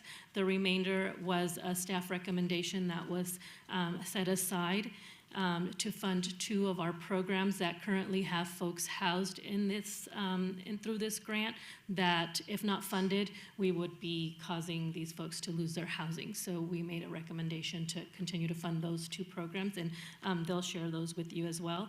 And we were able to make those programs whole with some funding that was left over from a previous year. Our Home Investment Partnership Program and our state funds, we are a pass-through from the state as well, so we receive some of the state home allocation. Our federal programs application process is a rolling application process. We take applications from developers throughout the year that are interested in applying for these funds. We do have an internal committee that scores the applications as they come, and the programs are awarded in that manner. Some of these funds are set aside to support our Choice Neighborhood Initiative programming at Marble Manor, as well as some programs that we have already allocated, such as Silver Desert Estates, which is a development, and the rest we will award throughout the year, again, as applications come through. So with that, I'm going to hand it right over to our guests today. Did you want me to? Thank you. Good morning. Good morning. My name is Carmel Shawn Miller, and I am the chair of the CDRB, and my member standing to my right is our chair, Mac McKnight. The Community Development Recommending Board, CDRB, is a citizens advisory group appointed by City Council. The board consists of 13 members who collectively represent all 6 wards. Through a series of open public meetings and with the support from neighborhood services staff, who do a fantastic job. I just want you to know that, throw that in there. The CDRB evaluates proposed programs, reviews past performances, assesses changes in community needs, and examines trends that impact community development. Based on this analysis, the board provides funding recommendations to City Council. Am I good? Okay. So the slide that you see before you is a list of the 13 members appointed to the CDRB and the wards that they represent. The excuse me, I'm so sorry. Getting a little tickle there, excuse me. The CDRB was entrusted with the responsibility of recommending awards for applicant agencies for the CBG, Public Service, and HOPWA grant programs. Recommended awards were based on the funding amounts by city staff. CDRB program, $500,000, and HOPWA program, $3,300,000. Board members reviewed multiple grant applications and hosted 3 public meetings where applicants were invited to present their programs and answer questions of the board. Grant recommendations were made for a 2-year grant period. Two-year grants will provide for continuity of services and program sustainability. Agency performance during the first year of the grant will determine CBRB recommendations for the second year funding, and a minimum award request of $65,000 was required for the CDBG applications. The CDRB recommended awards based upon the services provided by the proposed program, the agency application and presentation, and by priority focuses, which are homelessness, health services, youth services, and employment training. So here we are with the recommendations that we would like to present to the board. The board is recommending 2 CDBG awards that focus on homelessness services totaling $150,000. The board is recommending 3 CDBG awards that focus on youth and early childhood services totaling $200,000. The board is recommending 2 CDBG awards that focus on health services totaling $150,000. The board is recommending that 6 HOPWA awards that focus on special needs totaling $3,300,000. Additionally, staff recommend 2 HOPWA awards that focus on special needs totaling $800,000.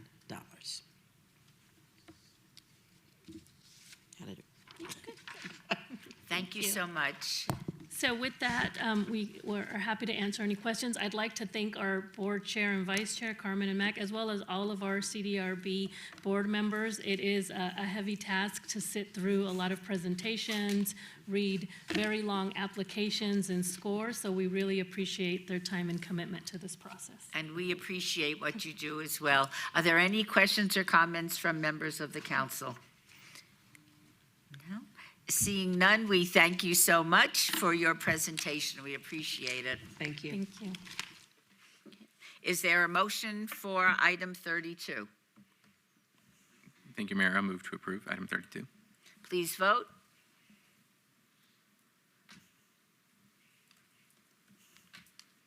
Post. Motion carries. Mayor Pro Tem, is there a motion for item 33? Move to approve. Please vote.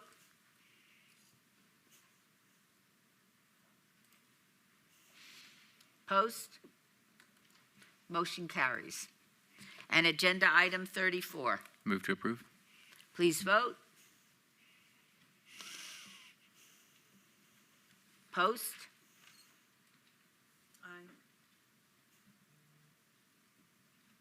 Motion carries.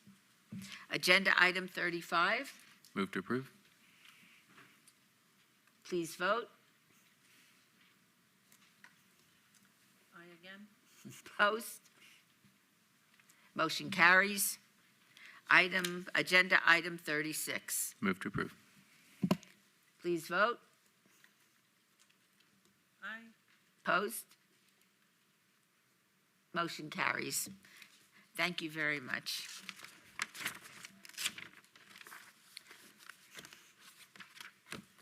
It clicked out of, and then I'm window hopping, so I'm going to get there. Agenda item 37, discussion for possible action regarding the appointment of nominee Via de Spell to a Ward 5 seat on the Youth Leadership Advisory Council. Ward 5 is entitled to appoint up to 3 members to the board. Ms. de Spell is eligible and wishes to serve. Is there a motion, Ms. Summers Armstrong? So moved. Please vote. Post. Motion carries. Congratulations. Agenda item 38, recommending committee bills eligible for adoption at this meeting. Bill number 2026-14. Councilman Knutson, would you like to have the bill read? Yes, Mayor. Bill number 2026-14, an ordinance concerning the City of Las Vegas, Nevada Special Improvement District number 1485, Alta Drive Landscape Maintenance FY 2027, providing for the payment of the costs and expenses of maintaining street beautification improvements, assessing the cost of maintenance against the accessible lots, tracts, and parcels of land benefited by said maintenance, ratifying, approving, and confirming all action previously taken, prescribing details in connection therewith. Move to approve. Please vote. Post? Motion carries. Agenda item 39, bill number 2026-15. Councilman Knutson, would you like to have the bill read? Yes, Mayor. Bill number 2026-15, an ordinance concerning the City of Las Vegas, Nevada Special Improvement District number 1516, Fremont Street Maintenance District FY 2027, Las Vegas Boulevard to 8th Street, providing for the payment of the costs and expenses of a neighborhood improvement project, assessing the cost of the project against the accessible lots, tracts, and parcels of land benefited by said improvements, ratifying, approving, and confirming all action previously taken, prescribing details in connection therewith. Move to approve. Please vote. Post? Motion carries. Agenda item 40, bill number 2026-16. Councilman Knutson, would you like to have this bill read? Of course, Mayor. Bill number 2026-16, an ordinance to authorize multifamily and mixed-use development that includes a residential component as a conditional use on property zoned for commercial use in accordance with state law. Move to approve. Please vote.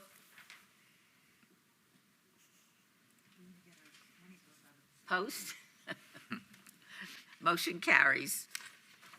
Agenda item 41, bill number 2026-17. Councilman Knutson, would you like to have this bill read? I can't wait. Bill number 2026-17, an ordinance to amend LVMC chapters 19.17 and LVMC 19.18 to revise the term affordable housing to attainable housing, update attainable housing tier descriptions in accordance with state law, revise criteria related to attainable housing bonuses and incentives, and provide for other related matters. Move to approve. Please vote. Post? Motion carries. Agenda item 42, bill number 2026-18. Councilman Knutson, would you like to have the bill read? Let's see if you can go faster. Bill number Not 2026, Bill number 2026-18, an ordinance creating the City of Las Vegas, Nevada Special Improvement District number 614, Sky Summit Phase 1, ordering street projects, a storm sewer project, and a sanitary sewer project, a drainage project, and a water project within the City of Las Vegas, Nevada, and providing other matters related thereto. Move to approve. Please vote. Post? Motion carries. Agenda item 43, bill number 2026-19. Councilman Knutson, what about this bill? Would you like it read? Please, I can't wait. Bill number 2026-19, an ordinance concerning the City of Las Vegas, Nevada Special Improvement District number 614, Sky Summit Phase 1, assessing the cost of local improvements against the accessible property benefited by the local improvements and providing other matters related thereto. Move to approve. Please vote. Post? Motion carries. Agenda item 44, bill number 2026-20. Councilman Knutson, would you like to have the bill read? With some emotion this time. Bill number 2026-20, an ordinance authorizing the issuance and sale by the city of its Special Improvement District number 614, Sky Summit Phase 1 Local Improvement Bonds Series 2026, approving the form of certain documents with respect to such bonds, ratifying action taken by city officers toward the issuance of such bonds, and providing other matters related thereto. Move to approve. Please vote. Post? Motion carries. And our last agenda item in this list, agenda item 45, bill number 2026-21. Councilman Knutson, would you like to have this bill read? Bring it home, Jeff. Bill number 2026-21, an ordinance to extend the boundaries of the city to particularly describe the land to be annexed, to make its inhabitants subject to the laws, obligations, and benefits of the city, and to provide for other related matters, 26-0110-Annex 1. Move to approve. Please vote. Post? Motion carries. Very impressive, City Attorney. Items number 46 and 47 appear on the one motion, one vote agenda and may be considered in one motion, one vote as they are routine items with no condition changes. Any person representing an application, or a member of the public or member of the council not in agreement with the conditions and all standard conditions for the applications recommended by staff should request to have that item removed from this portion of the agenda. Agenda item 46, 26-0042-MOD1, applicant owner, the Howard Hughes Company, LLC, on a land use entitlement project request for the proposed modification of the Summerlin West Village 22 development plan to amend the special land use designation of parcel X and parcel 11 II. Does anybody know that for clarification? Madam Mayor, that would be Okay, aye. then it Aye, must be, two, from EC-MF3 Employment Center, High Density Multifamily, to VC Village Commercial on 35.31 acres at the northeast corner of Summerlin Parkway and Rock Street, Ward 2, Miss Kelly. Agenda item 47. 26-0058-SUP1, applicant American Multi-Cinema Inc., owner Rainbow Plaza Enterprises LLC, on a land use entitlement project request for a proposed alcohol on-premise full use at 2321 North Rainbow Boulevard, C1 Limited Commercial Zone. This is Ward 5, Ms. Summers Armstrong. The Planning Commission and staff recommend approval on all items. These are public hearings now that I declare open. Is there anyone wishing to be heard on items 46 or 47? Okay, they're not coming. Seeing and hearing none, I'll close the public hearing. Mayor Pro Tem, may I have a motion for the one motion, one vote items 46 and 47? Yes, Mayor, I move to approve items 46 and 47. Please vote. Post.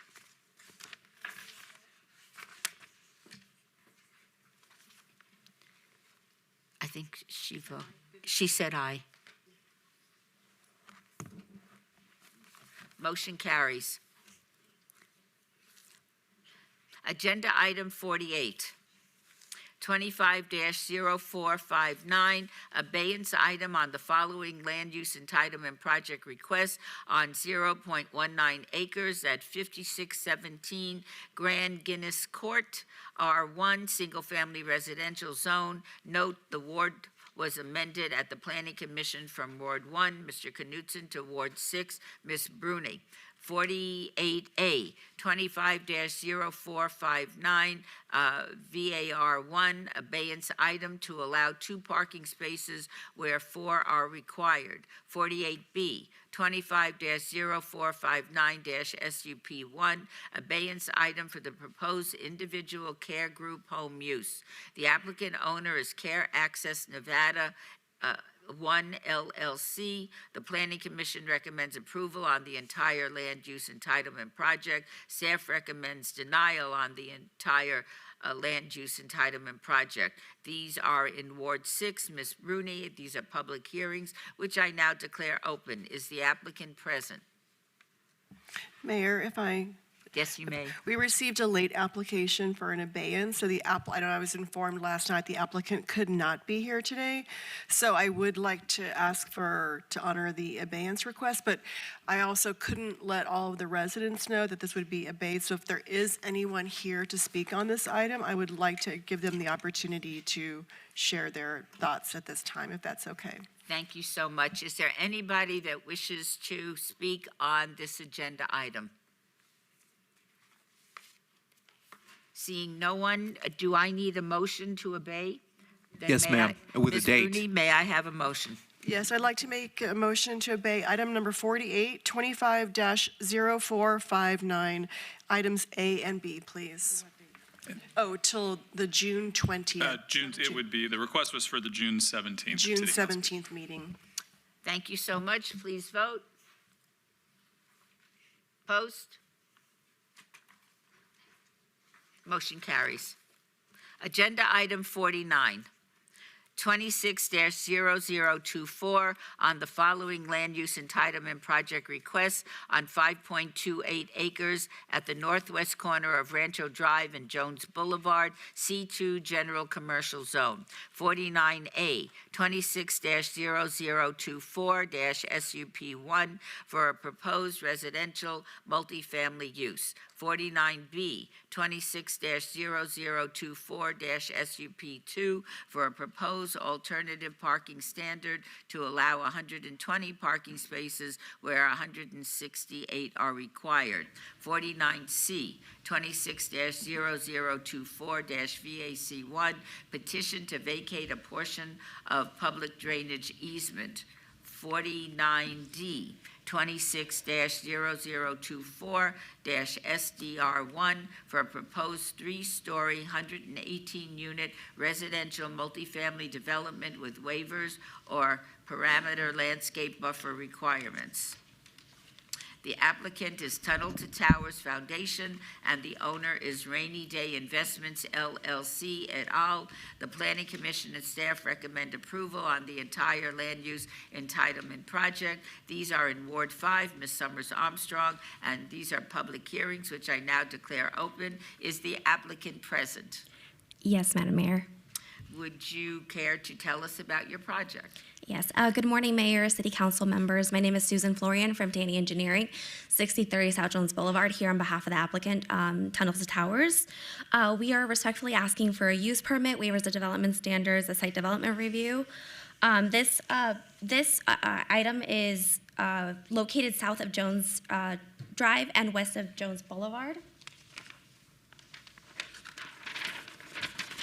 So just a little description about the organization. Tunnels to Towers Foundation is nationally recognized as a nonprofit organization dedicated to support veterans by addressing critical needs such as housing stability, financial hardships, and long-term independence.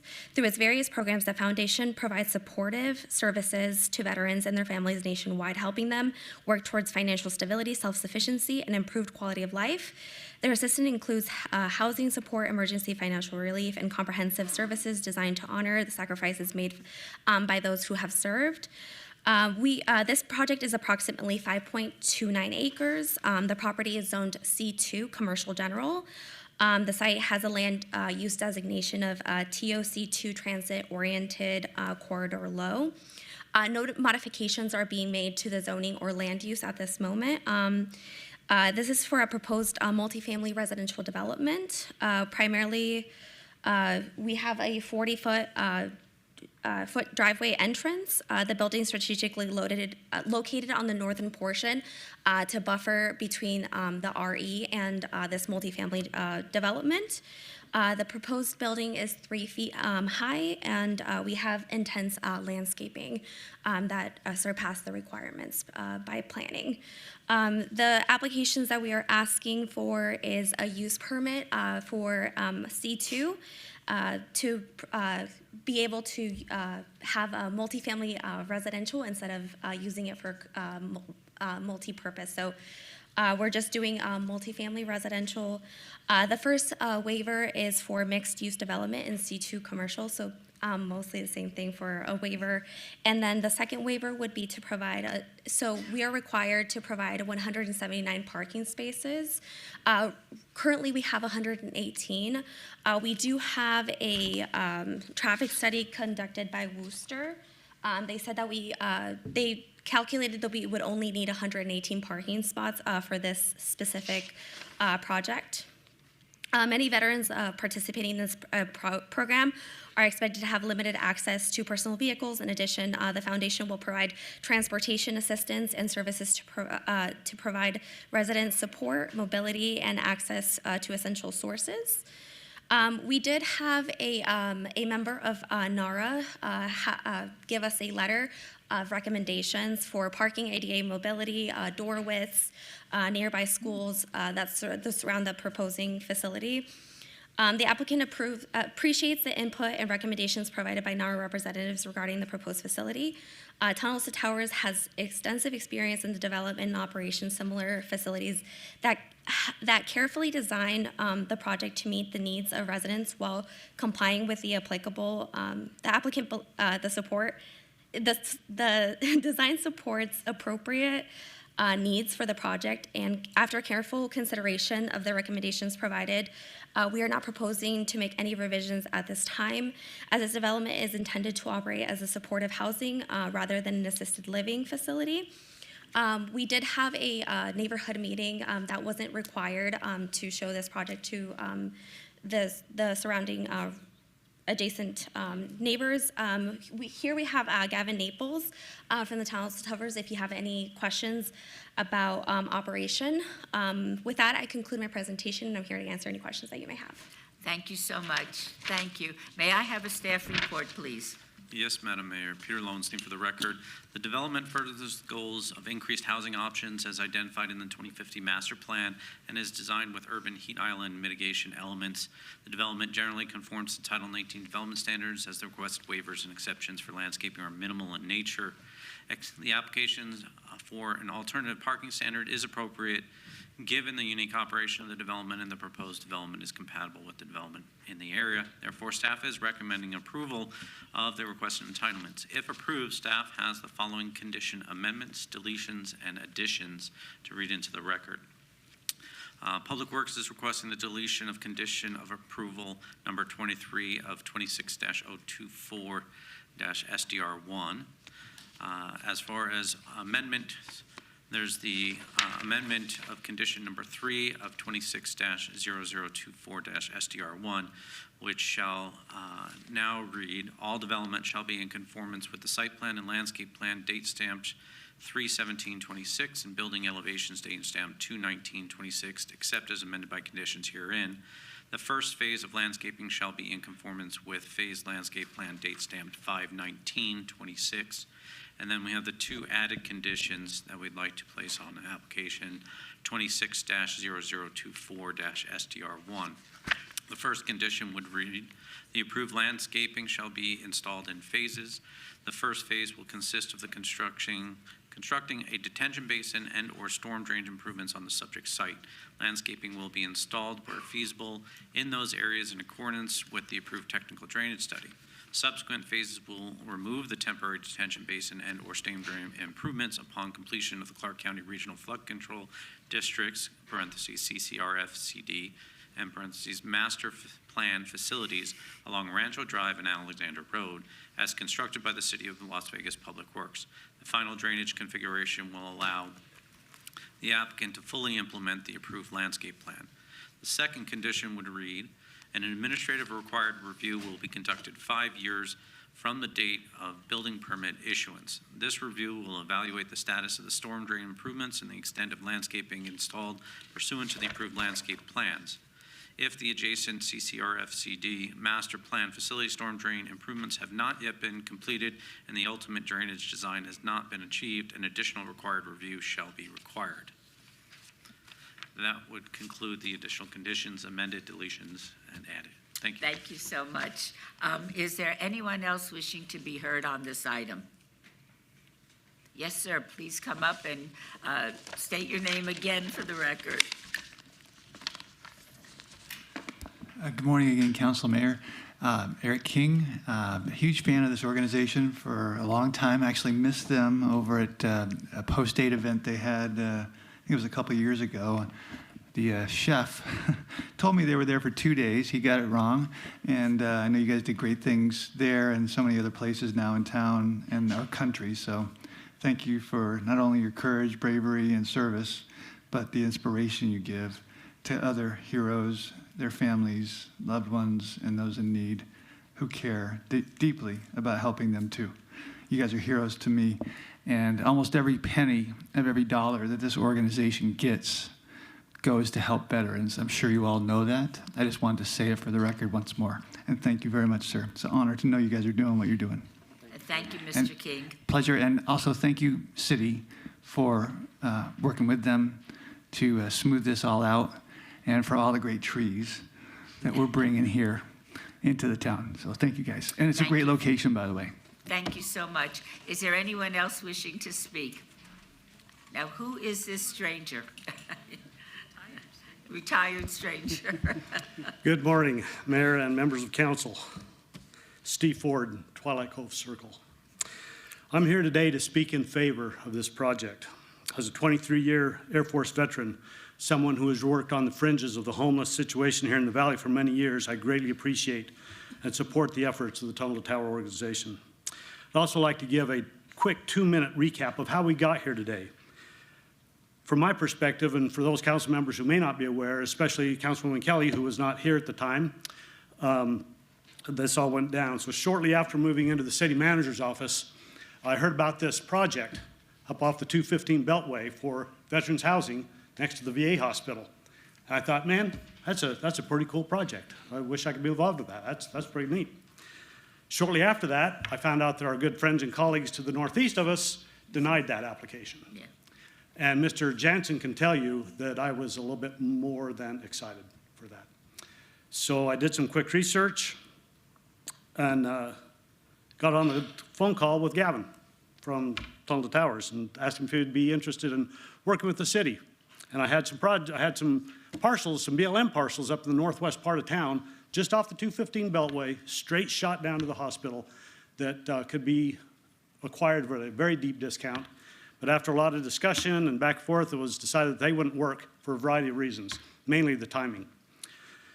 So one day I was driving down Rancho and I noticed the VA clinic. And I looked across the street and there's this big vacant parcel. And there was a for sale sign on the fence. I thought, holy crap. So I went directly to Councilwoman Summers Armstrong and asked her for her permission for me to pursue this project, and she graciously consented. Shortly after that, I was on the phone again with Gavin, gave him the information, the idea, and after going through some hurdles with Public Works and with planning, here we are. And I am happy that we are here. I support this project for 2 major reasons. First, there's obviously a huge need in our community. As I mentioned, I've been on the fringes of the homeless efforts for many years, and this organization, the Tunnel to Tower, is boots on the ground, getting things done nationwide, and I really support this. It's just needed. The location of this project, the location not too far from the hospital, but across the street from the clinic, on Rancho with all the transportation, the other services, it's just a great spot. The second reason is, along with all the other work being done with the city, from the veterans programs in Parks and Rec, with which I'm also familiar, the work that Councilwoman Bruni is doing in Ward 6 in trying to get housing for Creech Air Force Base service members closer to Creech Air Force Base. And then finally, and last but absolutely not least, the relocated State Veterans Memorial, currently under construction in Councilwoman Polensky's ward. Drove by today, the walls are going up, looks good. This project will put the city of Las Vegas on the map as a preeminent veteran and service member friendly municipal organization in Nevada. And so with that, I encourage the approval of this project to help move it forward. Thank you. Thank you, Mr. Ford. Is there anybody else that would like to speak?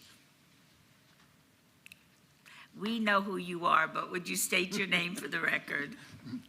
Vincent Palmieri, commander of Military Order Purple Heart, Chapter 711. I just want to add to what I said earlier this morning, and I like to ditto what Mr. Ford said.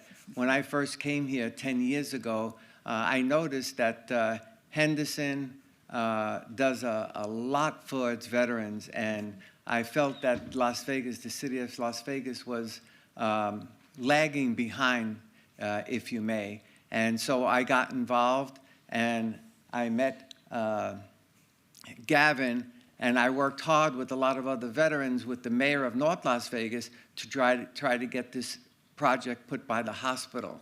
But I'm glad that all of you are supporting this here in Las Vegas.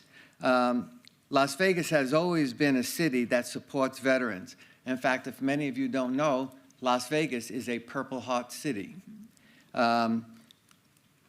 Many of the veterans here are combat veterans, disabled veterans, Purple Heart recipients. They deserve more than words on Veterans Day. They deserve action. Supporting a veteran's residency and investment is an investment in people who have already sacrificed for this country.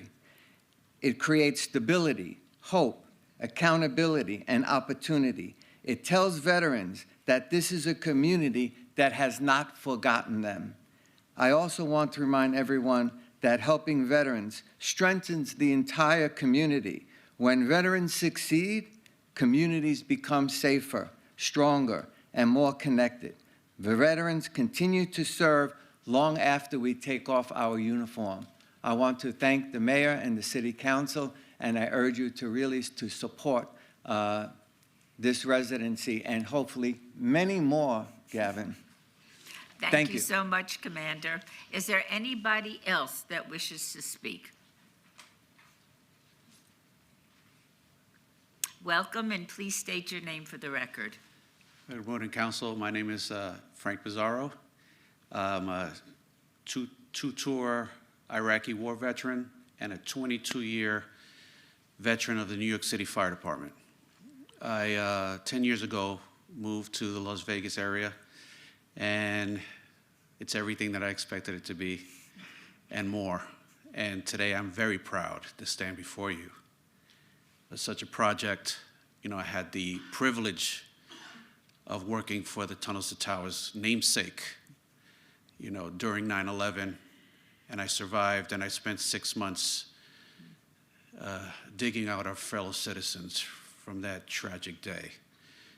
And it's unfortunate that the others to the north weren't able to see this vision, but I thank you for taking the time and realizing the sacrifice our men and women have made and our first responders.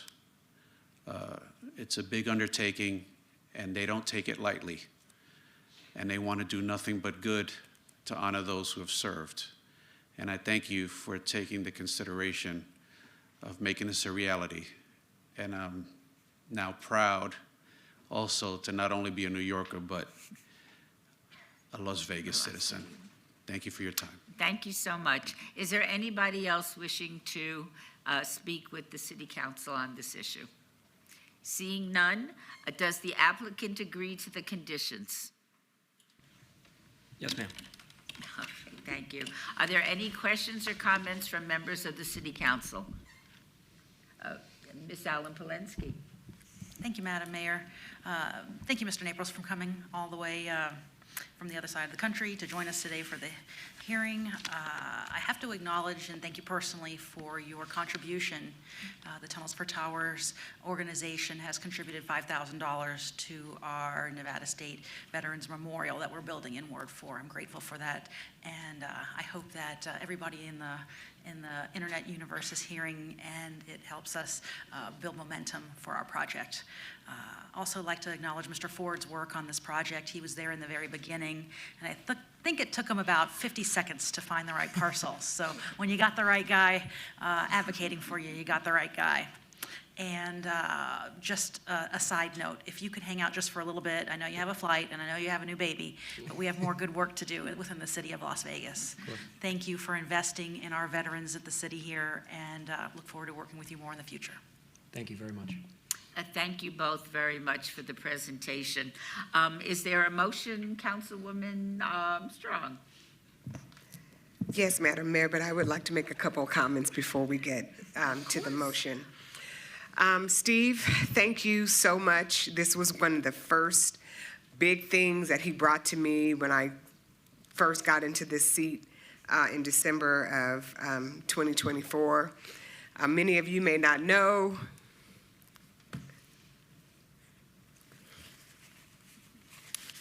I came to Nevada in December of 1990 with a military husband. We brought 2 babies under the age of 2 years old from Germany to live here. And when you're in your 20s and you're healthy and you think everything is going well, you just don't know what's going to happen to you. My ex-husband, Donald Summers, and I had a long marriage, almost 10 years, 2 beautiful kids, 4 years in Germany, and then we were stationed here. When we married, he was the epitome of health. 6 feet tall, 165 pounds, handsome, strong, military member. He did Desert Storm. He was deployed when we were living in Germany several times, deployed here at least once in Desert Storm at the beginning, and then some other duty stations, and worked up range. And then he got sick, and he started to have strokes. Less than 50 years old, he was having strokes and got super sick. And my oldest son, Brandon, was responsible for taking his dad to the VA clinic on Rancho for service. He got so sick that he couldn't live alone anymore. And there was no place for him to go to have supportive housing. He was able, but he was disabled, and ended up having to move to Indiana to have support there and be with his family. We had been divorced for many years, but we were very close. We had the two dad, one mom, and it's crazy, but we were tight. But what that meant was, because there were no services for him to have here, his boys and my youngest son, Kieran, who called him Uncle Donald, didn't have him nearby like we had for the years before he got sick. This project represents an opportunity for other extended families to have their loved ones who are going through it, who need just someplace they can afford that has wraparound services near them. He died in 2020 at a care home in Indiana. My kids didn't have a chance to say goodbye. And we miss him, his laughter, and he was hilarious. And I honor what he brought to my life and the children and the experience. And you all are doing something that's amazing in our community, and it's in Ward 5. And I am so grateful to Steve for finding that piece of land. Thank you for going on a call with us. We talked about bus transportation. Y'all know how I feel about buses and multimodal. They're dialed in. They're going to have bicycles, and they're going to be conscious about high visibility crosswalks and activated crosswalks, because even when people are able, they still might have minor disabilities that they just need a little bit of help. So I'm glad you all are coming to Ward 5. Too bad North Las Vegas, you missed it. We're glad to have it in our neighborhood. And we honor veterans in the city of Las Vegas. We know why we're here. We know what they bring. And we want to diminish those numbers of 9% of our vets who are homeless. We want to get people from couch surfing and in and out. We want stability, and you all are helping us bring the thing that I believe is most important to every single community, which is community. So with that, pardon the tears, I move for approval. Shall we vote? Madam Mayor, that's with all the added, deleted, and amended conditions on 49D. Yes, they've been agreed to by our applicant. Opposed? Motion carries. Thank you so much. Thank you so Madam much, Mayor. Mayor. Thank you so much, City Council. We appreciate you taking the time to listen. This is going to be an incredible project for the city of Las Vegas. We guarantee we're going to be phenomenal neighbors and take care of our nation's heroes. Thank you so much. You're very welcome. Thank you.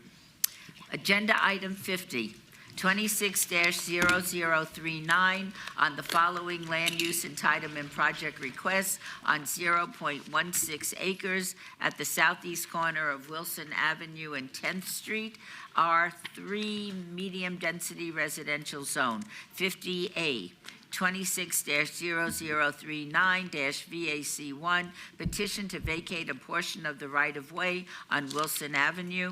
50B 26-0039 SDR1 for a proposed one-story, four-unit multifamily residential development with waivers of Appendix F, interim downtown Las Vegas development standards, Area 2.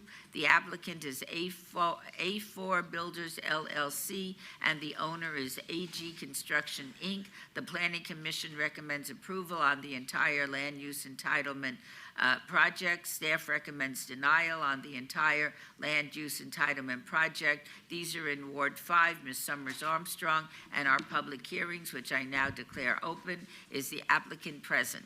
Yes, Madam Mayor. Would you like to tell us about your project? Yes. And would you state your name again? Yes.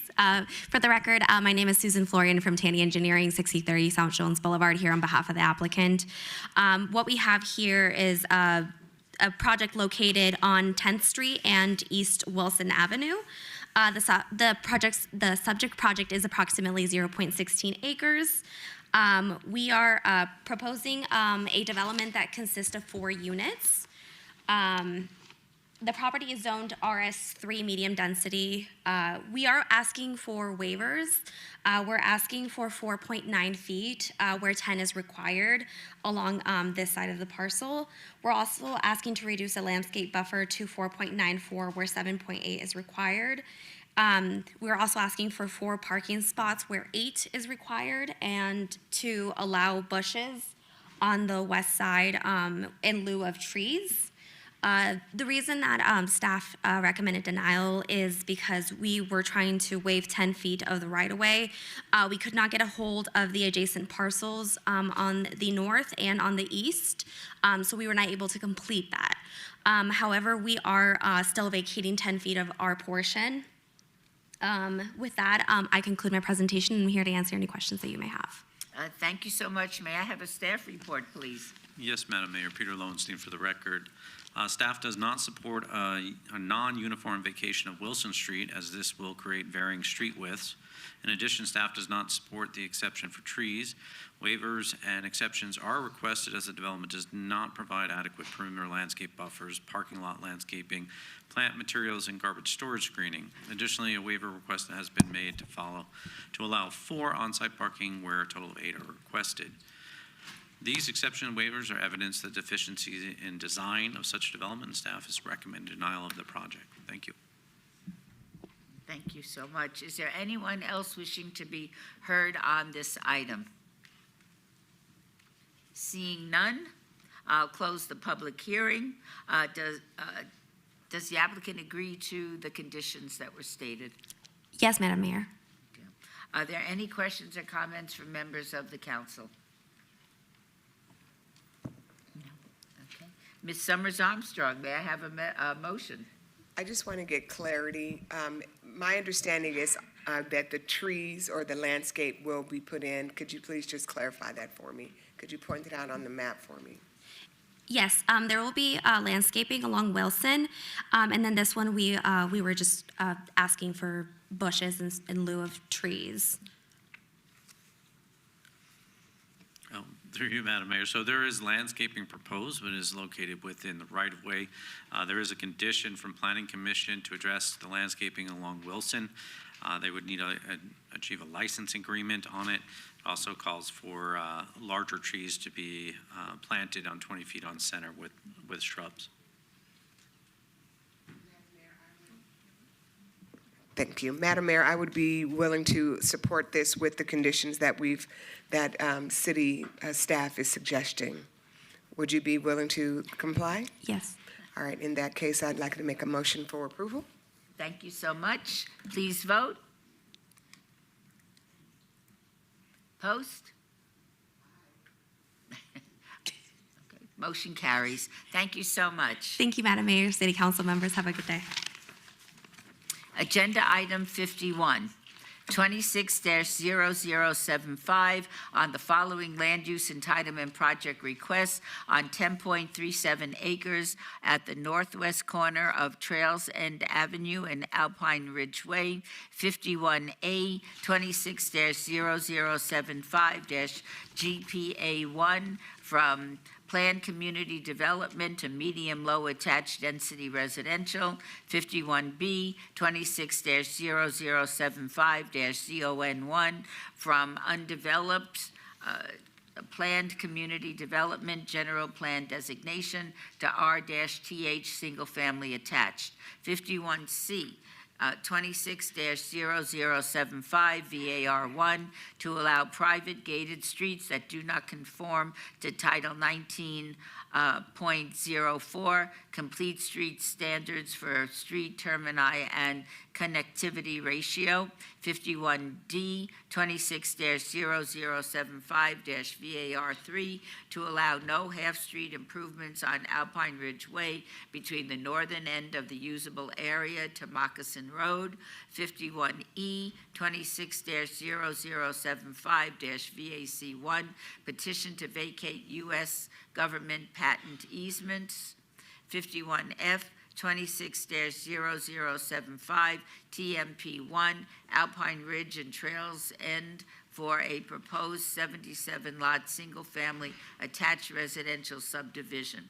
The applicant owner is Contour Homes, and the owner is Kyle Partners LLC. The Planning Commission recommends approval on 26-0075 GPA1, ZON1, VAR1, VAC1, and TMP1. The Planning Commission recommends denial on 26-0075-VAR3.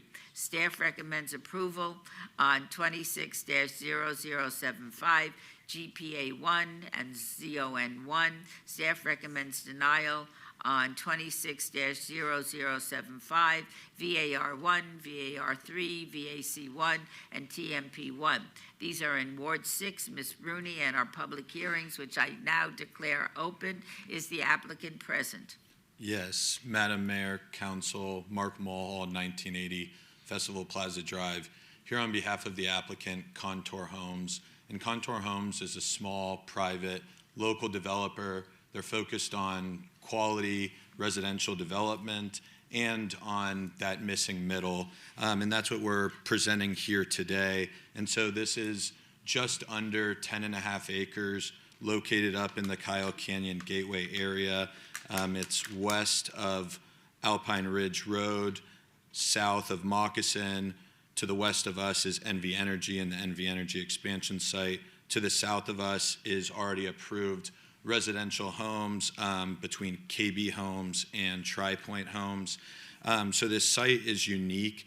The top half of the site is encumbered by an NV Energy easement that can, cause some difficulties in developing, but Contour Homes has been strategic and innovative in this development. And so we're requesting a plan amendment to the medium-low attached and to the single-family attached zoning so that we can develop 77 townhouses on the site. And we think that this will provide greater housing variety up in the Kyle Canyon Gateway area and also a greater variety of housing price points so that, varying individuals can come up here and get a piece of home ownership up in this area. Also, the location is important, and kind of following up on 2 presentations ago, they talked about housing up close by Creech Air Force Base. This is up in that area, and that's something that we plan to do, is to market directly to Creech and to work with the commander there to spread marketing materials and to hopefully provide housing for some of those service members. So as mentioned, we're providing 77 townhouses. There is a variance relating to the substreet on this small portion that 2 of the townhouses will front onto. We have an added condition relating to landscaping from the Planning Commission. We have updated our landscape plan already in advance of that to comply with that condition. We now have the 3-inch caliper trees throughout the community. Through this process too, as we've been studying the hydrology and the hydraulics up in the area, there's sheet flows coming across the property from west to east, so we are having to accept flows here. At first, we were potentially going to have to make the whole entire western boundary drainage easement, which would have to be concrete line per code. We're creating a high point in this area so that we can push flows down to those areas at the north and the south so that we can maintain that landscaping on the property. We also have a central open space area with volleyball, barbecue, shade areas, and landscaping there as well. And then there's some off-site parking for guests. We're excited about this project. We think that it's going to be a benefit to the area, provide a much-needed housing product in that area, and provide some variation at more of an attainable housing point. And then just to touch on the variance as well relating to Alpine Ridge to the half-street improvements. Bring this map back just to explain what we're seeking. So deferral was granted for Moccasin as it's been determined that Moccasin is undetermined at this point. We are doing half-street improvements on Alpine Ridge up until the NV Energy easement. We're requesting the variance on that northern portion because of the fact that Moccasin is undetermined. It seems a bit speculative right now. This land up here is owned by the BLM. The portion that is across from the NV Energy easement is also owned by the BLM. This land's private, but that roadway will be improved. Our concern from our side that we think is worth at least just a discussion is the fact that if we improve this half-street improvement, it's going to be a road to nowhere that can commonly invite vagrants or unsavory behavior. People commonly take off-road vehicles up there. People drink, play loud music. Ultimately, it's really the residents that end up kind of suffering the cost of that when people go up there, do unsavory activities. Ultimately, too, they'll have to call code enforcement or call law enforcement, and the city will be responsible for maintaining those half-street improvements. So with that, we were requesting a variance. We would still be bonding 100% of the amount, but we do understand the city's concern as well, but that is our request, and we're happy to answer any questions. Thank you so much. May I have a staff report, please? Yes, Madam Mayor. Peter Lowenstein for the record. Please note you have an updated plan, being the landscape plan and staff report in your backup materials. Those are handed out at the beginning of the meeting. The proposed general plan amendment and rezoning are compatible with the adjacent densities in the area, and staff is recommending approval of both. Conversely, staff is not able to support the proposed variance as no unique or extraordinary evidence has been presented to warrant the deviations to allow private gated streets that do not conform to Title 1904 complete street standards for street termini and connectivity ratio, and to allow no half-street improvements for a portion of Alpine Ridge Way. As such, staff has determined the hardship is self-imposed, and therefore staff recommends denial of the requested remaining applications. If approved, staff will need to update condition number 4 of 26-0075-TMP1 to reflect the landscape plan date stamp of 5/20/26. Thank you. Thank you so much. Is there anyone else wishing to be heard on this item? Seeing no one, I will close the public hearings. You heard the staff report. Do you agree to the conditions? Yes, we agree to the conditions. All right, thank you so much. Are there any questions and comments from members of the council? Oh, anybody? No, we're good? Okay, go right ahead. Okay. When you say half-street improvements, you're talking about the street that is adjacent to the NV Energy portion of that street? Yes, that's correct. That's the portion that we're requesting the variance on. Okay. Is there a school or anything nearby that people in the community, because we can't assume that everybody is driving.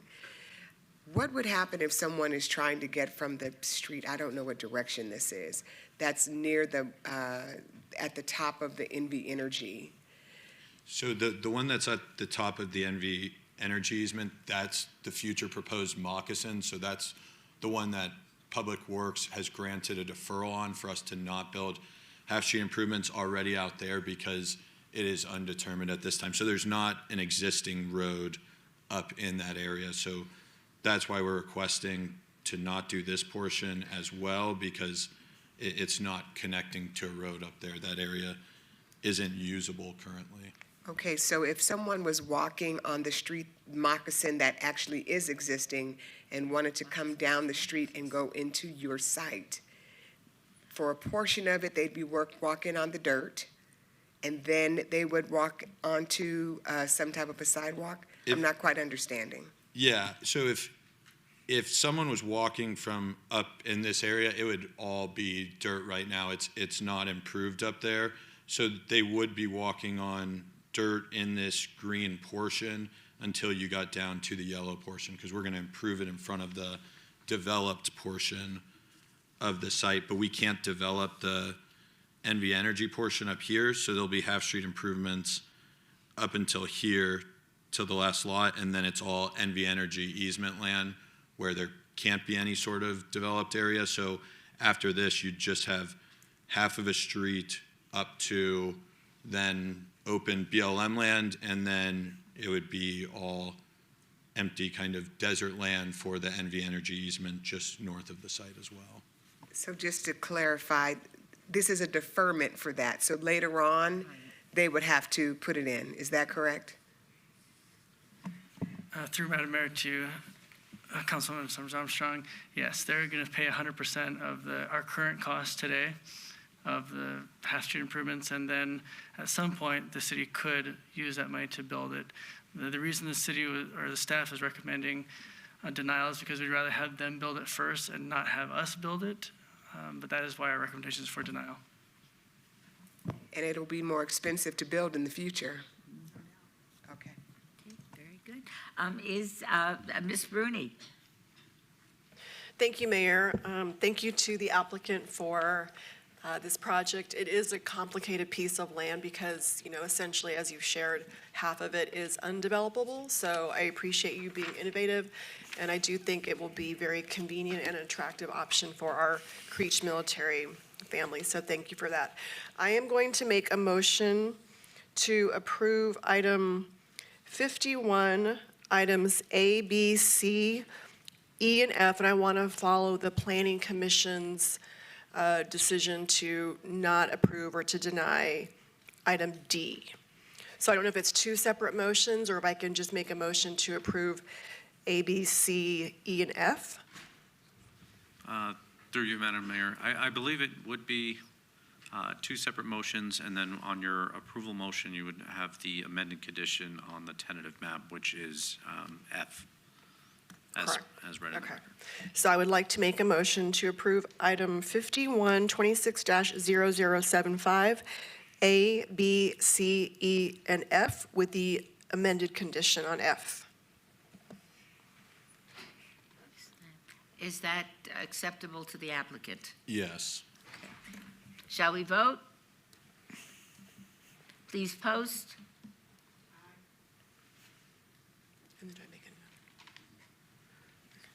Motion carries. Congratulations. Well, so now I think, Mayor, I have to make a second. Oh, yes, you may, yes, indeed. So now I would like to make a motion to deny item 5126-0075, 51D. A motion is on the table. Please vote. Post. Motion carries. Thank you. Thank you. Agenda item 52, 26-0090 on the following land use entitlement project requests on 0.16 acres on the west side of Casino Center Boulevard, approximately 215 feet north of Utah Avenue. 52A, 26-0090-VAR1 to allow a 50-foot lot width where 100 feet is required.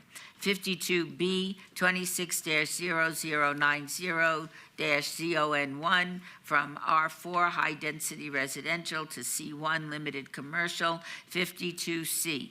26-0090-SDR1 for a proposed one-story, 6,324 square foot commercial development with waivers of Appendix F, interim downtown Las Vegas development standards, Area 1, and Title 19.08 screening standards for collection areas and dumpsters. The applicant is KLA Construction and Development, Inc., and the owner, Preview Series LLC, Series 38. The Planning Commission recommends approval on the entire land use entitlement project. Staff recommends denial on the entire land use entitlement project. These are in Ward 3, Ms. Diaz, and our public hearings, which I now declare open. Is the applicant present? I am. Good morning, Madam Mayor and City Council members. My name is Adam Fuladbach. I'm the owner of KLA Construction and Development. To tell you a little bit about the project, I'm doing the exact same structure up the street at 1127 South Casino Center Boulevard. We recently broke ground. This project, again, is going to be a single-story CMU structure that'll be for food and beverage. I do understand it's zoned for residential. Given the size of the land and also the proximity to the parking structure the city is building, we think it would be better fit for a retail building that would add to the community. Currently, we have over 1,000 apartments that are being built, which we hope will continue to expand. And we have thousands that are in Symphony Park. We want to continue to build the Arts District as somewhere where people can park their cars and then walk from site to site. If you have any questions, I'd be happy to answer them. Thank you very much. May I have a staff report, please? Yes, thank you, Mayor. Seth Floyd for the record. Although the proposed infill development would redevelop a segment of Casino Center Boulevard, staff finds the waiver request detract from the intent of the Vision 2045 Downtown Las Vegas Master Plan and Appendix F Interim Downtown Las Vegas Development Standards in creating a vibrant urban environment for the 18B Las Vegas Arts District and will negatively impact parking in the immediate area. As such, staff is not able to support the project as proposed and recommends denial. Thank you. Thank you so much. Is there anyone that wishes to be heard on this item? Seeing none, I am closing the public hearing. Are there any questions or comments from the council? Okay, is there a motion, Councilwoman Diaz? Yes, thank you, Mayor. I'm going to go ahead and follow our Planning Commission's recommendation for approval. We know FULOTs and KLA are always bringing really great additions to our community, and I don't have any fear because you guys have just proven time after time that you leave the spaces that you own once you develop them a lot nicer than they were before. So I think adding another amenity for folks to visit, given the apartments that are coming in close proximity and hopefully new residents to the city will only allow a win-win for everyone, a win for you to lease the space, and then another place for MPT to hang out because he's always in the Arts District. So with that, I'm going to go ahead and move to approve agenda item 52A and B and C. Are there any? No? Okay. There's no. That's my motion. All right. Please vote. Post. Motion carries. Congratulations. Thank you so much. Have a good day. You're so welcome. Agenda item 53, 26-0129-SDR1, Site Development Plan Review, applicant owner Diamond Zing LLC for possible action on a land use entitlement project request for a proposed addition of 4 units to an existing 1-story, 3-unit multifamily residential development with waivers of Appendix F, interim downtown Las Vegas development standards, Area 2 on 0.22 acres at 401 South 11th Street, R4 high density residential, Zone Ward 3, Ms. Diaz. Planning Commission recommends approval. Staff recommends denial. This is a public hearing that I now declare open. Is the applicant present? Good morning, Madam Mayor. Yes, Marissa Furman, 1980 Festival Plaza Drive, here this morning on behalf of the applicant owner. We are on the corner of 11th Street and Lewis On site currently is a one-story building consisting of 3 multifamily units. The building's been there for a while. As you can see, it's older, it's a bit dilapidated, in a rundown condition. This application before you today is a site development plan review to add 4 multifamily units to the existing building. So to back up a little bit, this application was previously approved in 2023. The applicant was ready to pull their building permits until they learned that their entitlements had expired in the fall. So we're back before you with the same site plan and waivers as we had before. I will not bore you with each and every waiver, but I just wanted to point out that we do have a landscape waiver for the street frontage along 11th Street and Lewis. However, we have 12 of these large evergreen trees. There's 14 total, as you can see in pink, but 12 of those trees are encroaching into the right-of-way, and they do not count for the landscape buffer. So we are providing those trees that will give shade and will beautify the area. I just wanted to point that out to the council. This project here, it's adding to the existing revitalization efforts in the area. KLA that was just before you, they have rehabs a few of the properties in that area. Just to show you here, and I believe here. This project is sort of the last eyesore on this intersection. It would be great to close out that revitalization effort in that immediate intersection, beautify the area, make it look really nice, put additional rental units onto the market for our residents. The applicant is fully financed and ready to go. We just are back before you to get this approved. So I will conclude my presentation, and I'm happy to answer any questions. Thank you so much. May I have a staff report, please? Yes, Madam Mayor. Peter Lowenstein for the record. Although the proposal represents much-needed multifamily housing in the downtown Las Vegas Founders District area, staff finds that the requested waivers of the required setbacks, parking spaces, landscape buffers, mechanical equipment screening, and exceptions of the required plant materials reinforce the unsuitability of the proposed development to the surrounding area. For these reasons, staff's recommended denial of the proposed site development plan review. Thank you. Thank you so much. Is there anyone wishing to be heard on this item? Seeing no one, I will close the public hearing. Are there any questions or comments from members of the council? No. Ms. Diaz? Thank you, Madam Mayor. It's a little bit of deja vu on this one because it already had come before us, and I think I had already worked it to where I felt comfortable blessing it. So if everything is ready to go, hopefully the green light and gas is, applied really quickly to get it looking its best, because it's not currently in that state. So with that, I'm going to move to approve agenda item 53. Okay, please vote. Post. Motion carries. Congratulations. Thank you. Have a nice day. Thank you. You too. Agenda item 54, set date on any appeals filed or required public hearings. I would instruct the city clerk to set the public hearing dates and appeal from the City Planning Commission meetings and dangerous buildings and nuisance litter abatements. Will do, thank you. Thank you so much. Agenda item 55, citizens' participation.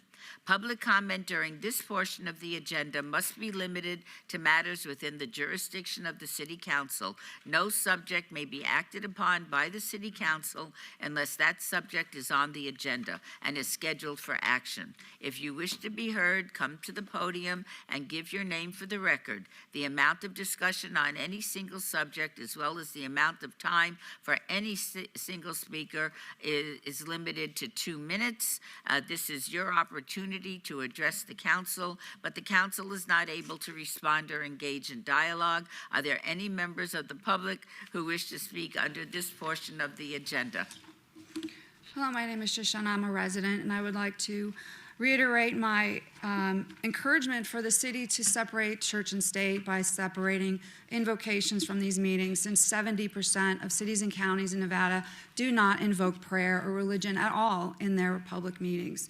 Secondly, I want to address the Nevada Revised Statute 241.021 subsection 2 that was handed to me, a printout, which I already had, about the public is allowed to comment on any matter that is not specifically included on the agenda as an action item at some time before the adjournment of the meeting. That's exactly what I was doing. It said at some time, and that was the time that I wanted to give public comment, although you refused me to have that opportunity. And as I can restate, I was reprimanded. However, the person after me spoke unrelated to the agenda item, and you gratefully allowed him to do that.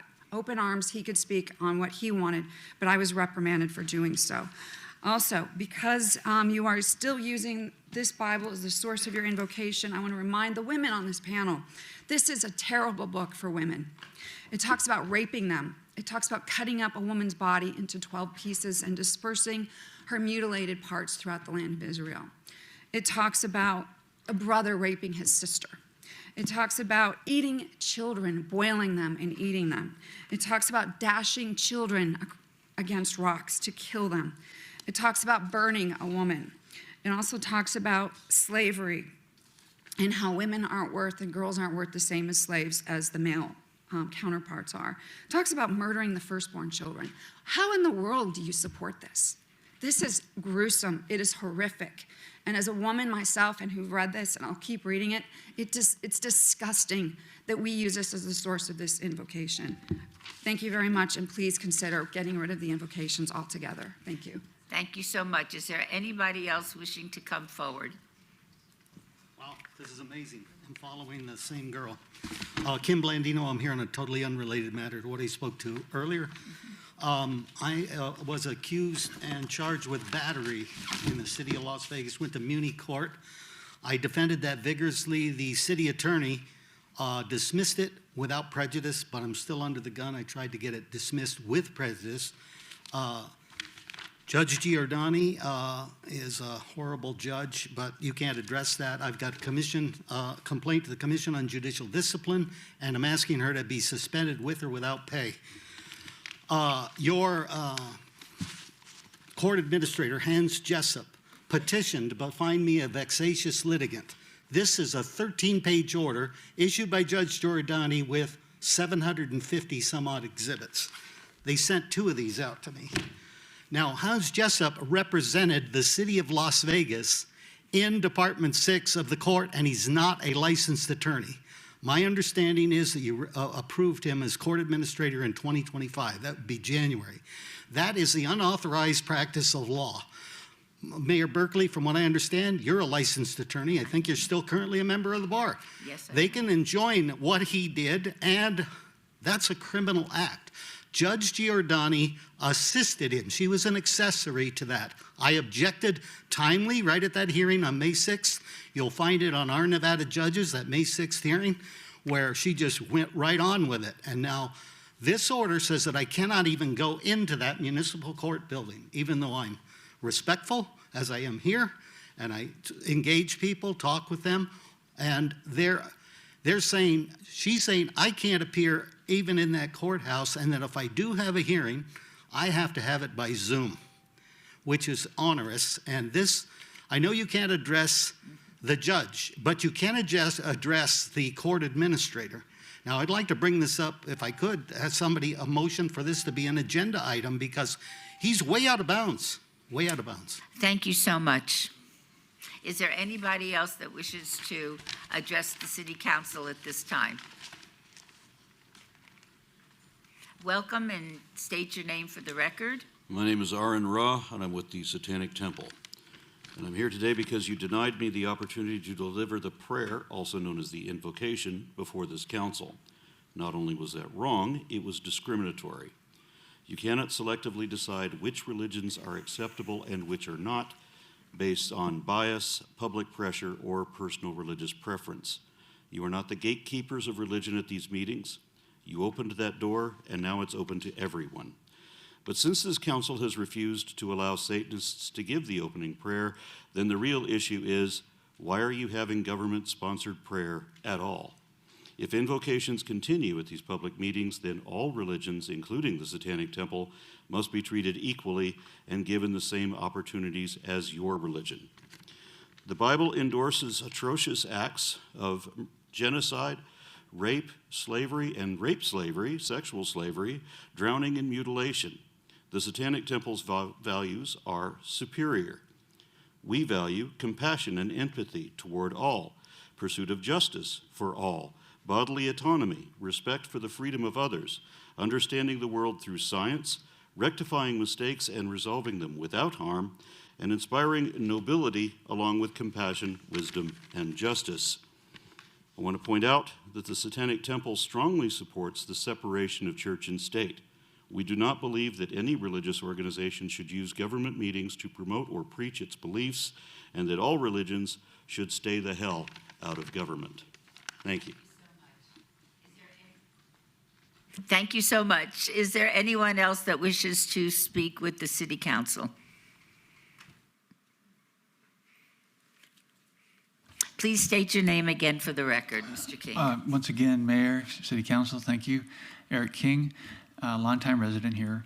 I wanted to speak again on behalf of efforts to not only champion mitigation of the urban heat island effect, but to kind of echo something that one of our leaders in a different jurisdiction said just yesterday, which kind of echoed some of the conversations I've had with your fine staff about advocating for trees. And just to point one item out about trees that is a continuing developing one. Vegas PBS was interviewing some folks not too long ago, and a number came up of more than 100,000 trees that are casualties of our very well-intended grass mitigation efforts. And fortunately, when grass in certain locations with certain trees, including pines and ash, some other species, have their roots exposed, within a couple of years, a great many of those trees die. So nobody wants to see mature trees die unless they're clear cutting for some other development, I suppose. But I've even seen the wind properties harvest hundreds of trees from where the sphere is now and keep them in boxes that are 10 feet for more than 3 years. That happened when they were developing their wind property behind the sand. So I just want to point out some of those things that could happen to trees that may be considered part of unused or non-utility areas where grass is. So that was advocacy I wanted to make. We're making advocacies here, so I'm advocating for trees. They all help us thrive better here in the desert, and frankly, they will bring a lot more high-paying jobs by people that like it greener here and healthier and cooler. So hopefully that will help our economic diversification as well. Thank you for your time. Thank you so much. We will now move on to agenda item 56. Oh, so sorry. Please join us.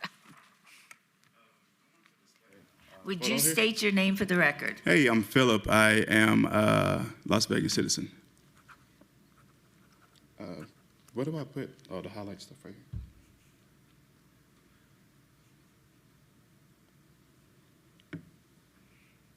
You now have 2 minutes. Is there any way I can get a highlighter on this? Right, go right into the center. Oh, right here. There you go.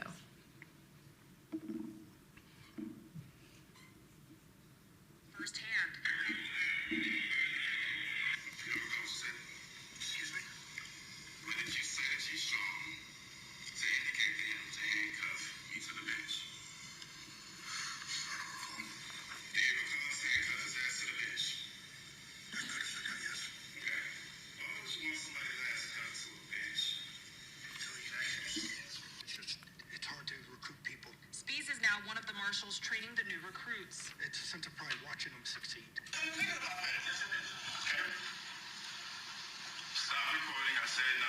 I said nothing is illegal about that. You said yes, it is. Is that not you telling me recording is illegal? No. Okay, we'll move on from that. We're not going to get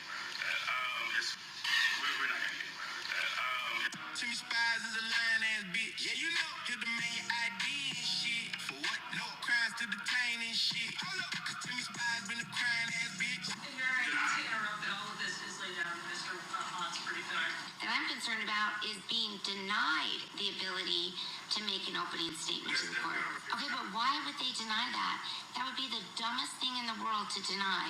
Because I'm pro se, and I think I don't know, But why? I'm not crazy. I know for a fact, Julia Watson gave a very elaborate opening statement.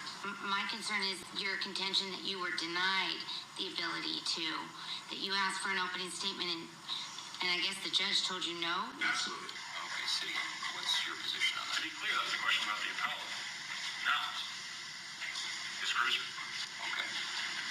That's exactly what I'm talking about, Your Honor, sir. When I read this police report, I see some real problems, allegations as stated in the police report. You still don't have it done? Harass police officers. Bailed out right away so that a judge couldn't remand you on the new case. I thought I just did for you. Your time is Thank you. up. Thank you so much. Is there anybody else that wishes to address the city council? Seeing none, we will move to agenda item 56, council emerging issues. Discussion regarding potential items for future city council agendas. This impacts all wards. Any discussion must be limited to whether or not such proposed items shall be placed on a future agenda. No discussion regarding the substance of any such proposed topic shall occur. No action shall be taken. Do any members of the council have any topics they would like to bring forward under this item? We'll now go to agenda item 57. Council members' recognition. Comments made by individual city council members during this portion of the agenda will not be acted upon by the city council unless that subject is on the agenda and scheduled for action.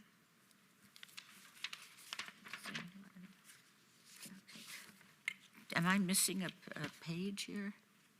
Okay. Who would like to speak first? How about Ms. Summers Armstrong? We'll start with you. Thank you, Madam Mayor. We'll start with May 20th. We were at the Southern Nevada Regional Housing Authority's Regional Affordable Housing Forum at the AC Marriott in Ward 5. It was a wonderful occasion. I was on a panel with my predecessors, council members Creer, Barlow, and Weekly, talking about the subject of the transformation of the historic West Side. It was a very well-attended conference, and I'm really thankful for the Housing Authority for putting this on so that we can find ways to build, finance, and provide affordable housing in our community. On May the 9th, I rode on Big Red with my colleague, Councilwoman Diaz. It was hot. The mayor was there in a cool drop top. We had a great time. It was wonderful to see the community out, and it's always fun to participate in our activities. Thank you to all the public folks who came out and supported the El Dorado Parade. On May 12th, the mayor and I and several other community leaders happened to go to the ribbon cutting for comprehensive cancer centers, grand opening also in Ward 5 at the Mulaski building there on, oh gosh, now I can't think of the name of the street. Anyway, we had a wonderful time. This facility is offering cancer treatment downtown, and it's adjacent to historic West Las Vegas, which has a dearth of opportunities for treatment in the surrounding area. They're bringing world-class oncology care as well as some innovative treatments, and I'm really excited that they're here, and thank you to them for choosing Ward 5. On the 13th, we had an area full of our youngsters from Mabel Hogart Elementary School, Math and Science Magnet School. By the way, all three of my sons are graduates of Mabel Hogart Math and Science Magnet. The babies were out in force. You can see them in their hand tie-dyed shirts. They sat and listened to the grown-ups talk about leadership, about being kind to one another, about their place in the future of our city. I had them come to the podium and state their names as if they were giving public comment. And then I brought them here to the dais to show them what it feels like and what it looks like to be in this position, and encouraged civic engagement and let them know that they are our next community leaders. So hats off to Mabel Hogard for doing a great job preparing our young people to lead in this community. Also on the 13th, I ran from here over to the Culinary Academy for their ribbon cutting of their expanded academy. There was the grand reopening. They showcased newly expanded and renovated training spaces. CLV provides training in high-demand fields in the hospitality area, and we are just excited to have them as neighbors to historic West Las Vegas. They provide a wonderful service, and we are just glad to partner with them. We have some upcoming events on May 21st in honor of Older Americans Appreciation Month. The Doolittle Active Adult Center will have a retreat at Charleston Peak. They will be hiking. So if you are able and want to hang out with some of the coolest older and active adults in the city of Las Vegas, please call and see how you can sign up for this exciting event. They're going to have to do it without me because where am I? I'm here. I'll be here tomorrow. On the 23rd and the 24th, Higher Ground Spring Dance Concert will take place at the West Las Vegas Arts Theater. This is a wonderful spring concert series of dance from the Live Arts Institute, the Ailey School, and the Ailey Student Performance Group, and the Nevada School of Ballet Theater. This is amazing to have all of these organizations coming together to showcase their various interpretive dance. The cost is $10. We would love to have you in the community. Please go early because parking is going to be a little tight. And then finally, on June 20th, we will be co-hosting with the Rainbow Dreams Educational Foundation with support from Clark County Commissioner William McCurdy and Mayor Pamela Goins. The City of Las Vegas is teaming up with Rainbow Dreams Educational Foundation for this amazing annual Juneteenth celebration. We will be at Symphony Park this year. Please join us for a free outdoor festival and enjoy the marketplace, local vendors, food trucks, DJ Kelly J, and talented local artists will be there. And parallel to this will be some intimate performances by 90s R&B heartthrob Christopher Williams will be in Myron's at the Smith Center. As I said last meeting, a gaggle of girlfriends and I will be there. If you don't want to hear a bunch of screaming, don't sit near us because it's going to be an event. Thank you so much to my team for all your hard work. Folks, if you need to reach out to Ward 5, the number is 702-229-5443, or email us at ward5@lasvegasnevada.gov. We are here to serve our community. Thank you. Thank you so much, Ms. Allen Polensky. Thank you, Madam Mayor. During Teacher Appreciation Week, I was proud to present Excellence in Teaching Awards to 3 incredible educators in Ward 4. Each go above and beyond every day for their students at the elementary school, middle school, and high school level. Congratulations to this year's winner, Mrs. Juarez Ramirez from Ruthie Deskin Elementary, Miss Locke from Imagine Schools at Mountain View, and Mrs. Torres from Centennial High School.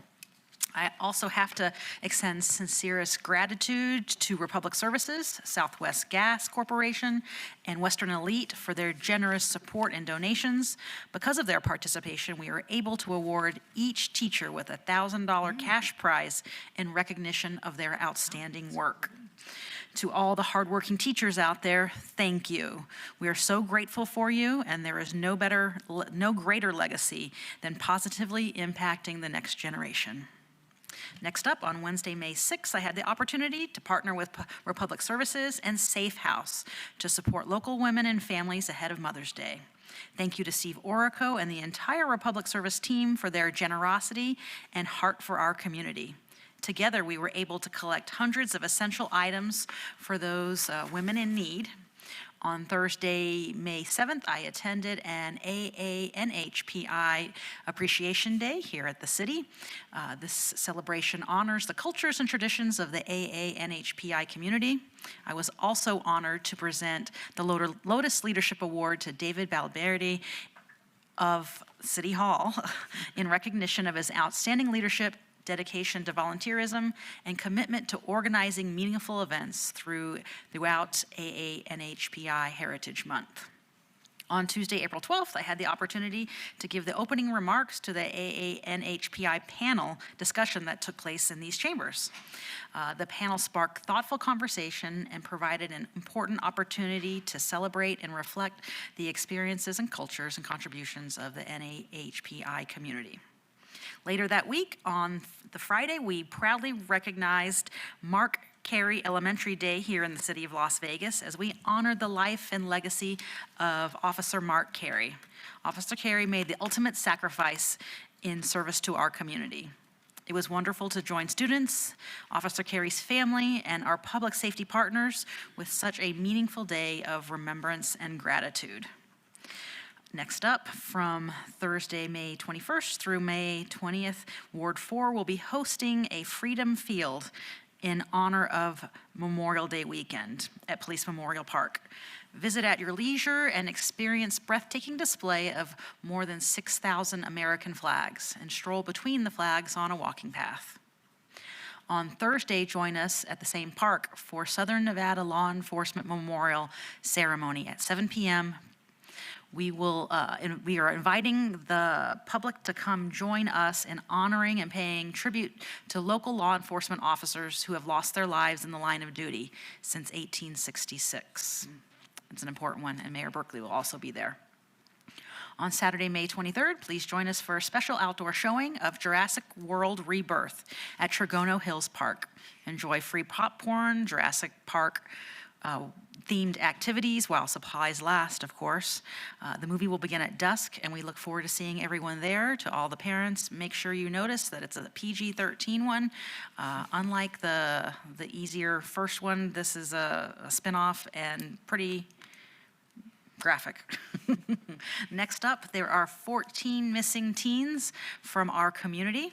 If you have any information that could help, please contact LV MPD Missing Person Detail at 702-828-3111. If you are at risk runaway youth, or you know someone who might be at risk, please call the National Runaway Hotline. They offer free confidential support 24/7 at 1-800-786-2929. These are the winning entries from the Nevada Child Seekers local 5th grade Bring Our Missing Children Home poster campaign. It's inspiring to see students use their creative juices to raise awareness for missing children and remind us that even our youngest community members are committed to making a difference. Lastly, you can stay up to date with community news and upcoming events and all the happenings in Ward 4 by following me on Facebook, Instagram, X, all the things. If you ever need any assistance, don't hesitate to call us the old-fashioned way at 702-229-2524. We are always here to provide any assistance that we can. Thanks. Thank you so much, Mayor Pro Tem Knudsen. Thank you, Madam Mayor. This is Mental Health Awareness Month. This month is a celebration of progress, awareness, and the growing commitment to creating supportive spaces for every member of our community. By lifting up mental health, we help build a culture where care, understanding, and connection truly thrive. And we have an event coming up on the 27th from noon to 2 p.m. This is the Ward 1 Summer Splash. Come out and enjoy a day of sun, fun, and water at our Ward 1 Summer Splash at Garside Pool. There'll be water slides, splash zones, plenty of delicious ice cream, a DJ, and raffle baskets. It's the perfect way to cool off and connect with your community. Thanks a lot, Mayor. Oh, thank you so much. Ms. Diaz. Thank you, Madam Mayor. We're going to try to do a quick whip through. May has kept us very busy. It's brought a lot of excitement and activities to all of our wards citywide. So I just want to first start off by congratulating the proud small business owners Jose and Olga on the grand opening of their 4th Peru Chicken restaurant. Growing a restaurant to now 4 locations across the Las Vegas Valley reflects hard work, dedication, and the success of local family-owned businesses in our community. And I was proud to present them with a proclamation to recognize their significant Peruvian culinary contributions to our region.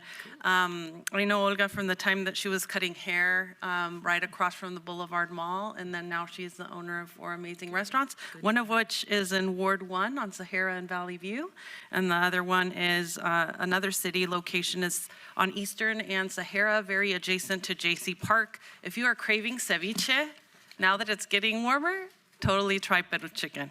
On May 7th, the mayor and I were able to celebrate the official illumination of Harmonic Ascension, a new public sculpture by artist Cliff Garton that adorns our civic plaza across the way. According to Garton, the sculpture draws from familiar cultural forms of music and entertainment and transforms them into something open to interpretation. It serves as both an anchor and a register of changing light and time, inviting people to experience the plaza and one another differently. So, quick tip. When you come and you admire this new sculpture, look at the base of it and then look at the top of it and try to figure out what those instruments, I'm giving you a clue, are. All right. Let's move on to the next one. This is just a quick hit because my colleague from Ward 5 already mentioned it, but the mayor, Councilmember Summers Armstrong, and I had a very hot El Dorado parade participation, but it was awesome. The energy was electric, and wouldn't give up always hearing our marching bands, seeing the colorful floats, classic cars, motorcycles, dancers. I don't know how they dance and sometimes all of the costume, but kudos to them. And I just want to give special thank you to our City Centennial Commission for making this a reality. This is a long-standing Vegas tradition that without their support, we couldn't make happen. So thank you to them. On May 13th, we had our first annual 5th grade career day. Can you imagine? This is our first 5th grade class at our Strong Start Academy, and it was their first career day. And I just want to thank our outstanding board member, Maria Tamayo Soto, who some of you know through her engagements with parking citywide. But I was so honored to be one of the many who spoke about our careers. And boy, did they have tough questions for me about what it takes to be a council member for the city of Las Vegas. As you can see, also Rosa Cortez was there, and some awesome representation from our marshals. And so I just want to say thank you to everyone who made this happen. The kids definitely enjoyed us sharing what it takes to be in our positions and our roles. And I hope that one day they strive to be working for the city, because they got their strong start with us. On May 13th, we went to a Strong Start Go mobile pre-K Academy graduation. I was elated to celebrate the graduation of our youngest graduates for the class of 2026 at the historic 5th Street School. Congratulations to them all, our pre-K students and their families, and a special shout out, of course, to Dr. Malich and her YDSI team, but especially to the pre-K teachers who help ensure that our kiddos grow so much over this school year. I'm happy to report that one of the keynote speakers was Elisandra Badgley, who graduated last year and is our very own Steph Arocchi's daughter. And she did really well. I was glad I did not follow her. All right, well, I just want to touch on this. We always have Cristo Rey St. Viator interns assigned to us during the school year, and as this school year comes to a close, I wanted to share that 2 of them spent their respective days at City Hall shadowing different professional colleagues here at the city. Sophomore Layla Gradisher shadowed Deputy City Attorney Nicole Garcia to learn about her work in the Civil Division. She toured the Criminal Division and met Judges Peter Bellin and Judge Kara Campbell. Our freshman, Maya Solano, shadowed Chief Judge Kelly Giordani at our Muni Court and Assistant City Attorney Carly Helbert in the Criminal Division. Maya had the opportunity to watch a wing court and sit with Chief Giordani on the bench. Thank you so much, Chief Giordani, City Attorneys Garcia and Helbert, for taking our Cristo Rey interns under their wings for the day and definitely inspiring them to consider a career in legal world after our mayor. On May 15th, we were honored to be with Hung Up on Wine. That's a new offering in our wonderful downtown on the corner of 3rd and Bonneville in the Jewel Building.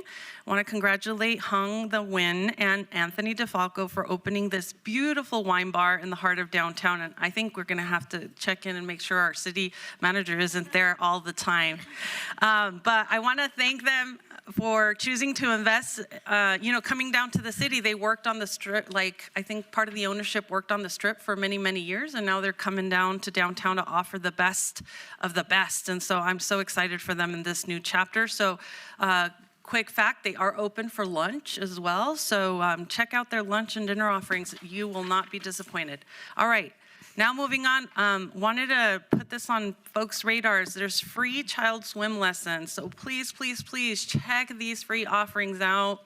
As a child that didn't grow up near very many pools and I still struggle with my swimming skills, I highly encourage all parents to make sure that their kids know how to swim. So pool safety is critical and our temperatures are starting to rise. The city's offering free child swimming lessons for qualifying families. Registration is now open and classes begin on June 9th. What better way to tucker your kids out than to take them to swimming lessons? All right. Wanted to continue to put the plug that we still have our survey open for Justice Myron 11 and JC Community Park. We want you to share your thoughts on a future children's playground for the area. We want your thoughts, your innovation, your imagination, your creativity, so we can bring the best playground there. Survey ends May 30th. So please scan or take a picture of that QR code so you can help us promote it and have other families with little ones tell us how they want to see that come together. Next slide, we have a free mobile medical clinic. I know that definitely Mayor Berkeley will endorse Touro University coming to partner with us, the city, to help bridge medical service gaps in our community.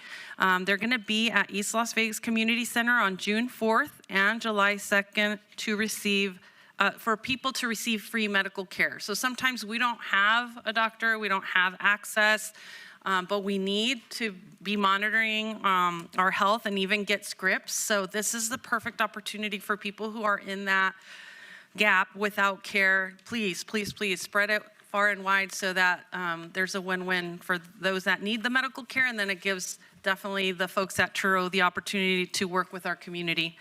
And last but not least, I want you to save the date for our Public Safety Town Hall on June 10th at 6 p.m. I'm partnering with Assemblywoman Cynthia Moore, Commissioner Tick Sagerbloom, and representatives from both Metro and our fabulous marshals, Public Safety.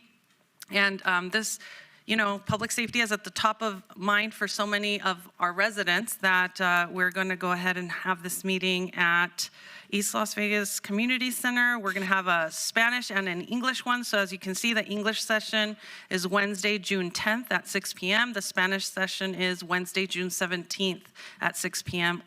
hosted out of our East Las Vegas Community Center. And we're inviting everyone to submit their questions ahead of the town hall so that we can be better prepared to answer them. So as always, my fabulous Ward 3 team and I stand here willing and ready to heed your calls for help and help you navigate in any ways that you need us to help you. So thank you so much, and start staying cool out there because it's been nice, but the temperatures keep creeping up.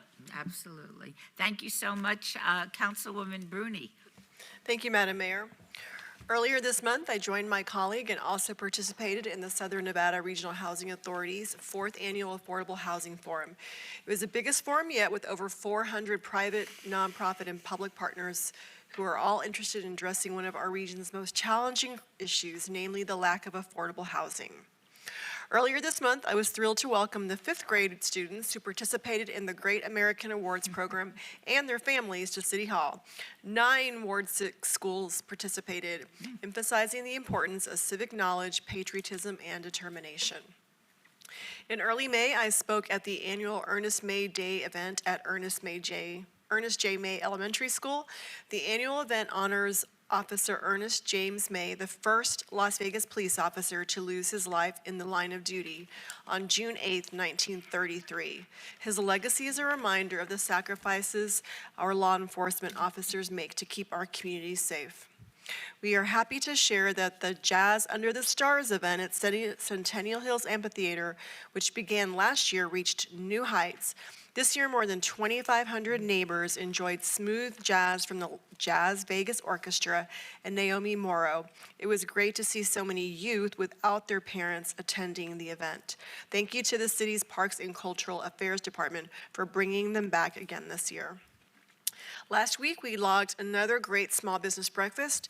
Thank you to our small business owners for sharing your time with us, and a huge thank you to our speakers, Brian Gordon from Applied Analysis, who talked about the region's construction outlook, and Las Vegas Valley Water District Deputy General Manager Doa Ross. We have a few upcoming events that we want to make sure you know about. First, we'll be hosting the next event in our annual Connector series.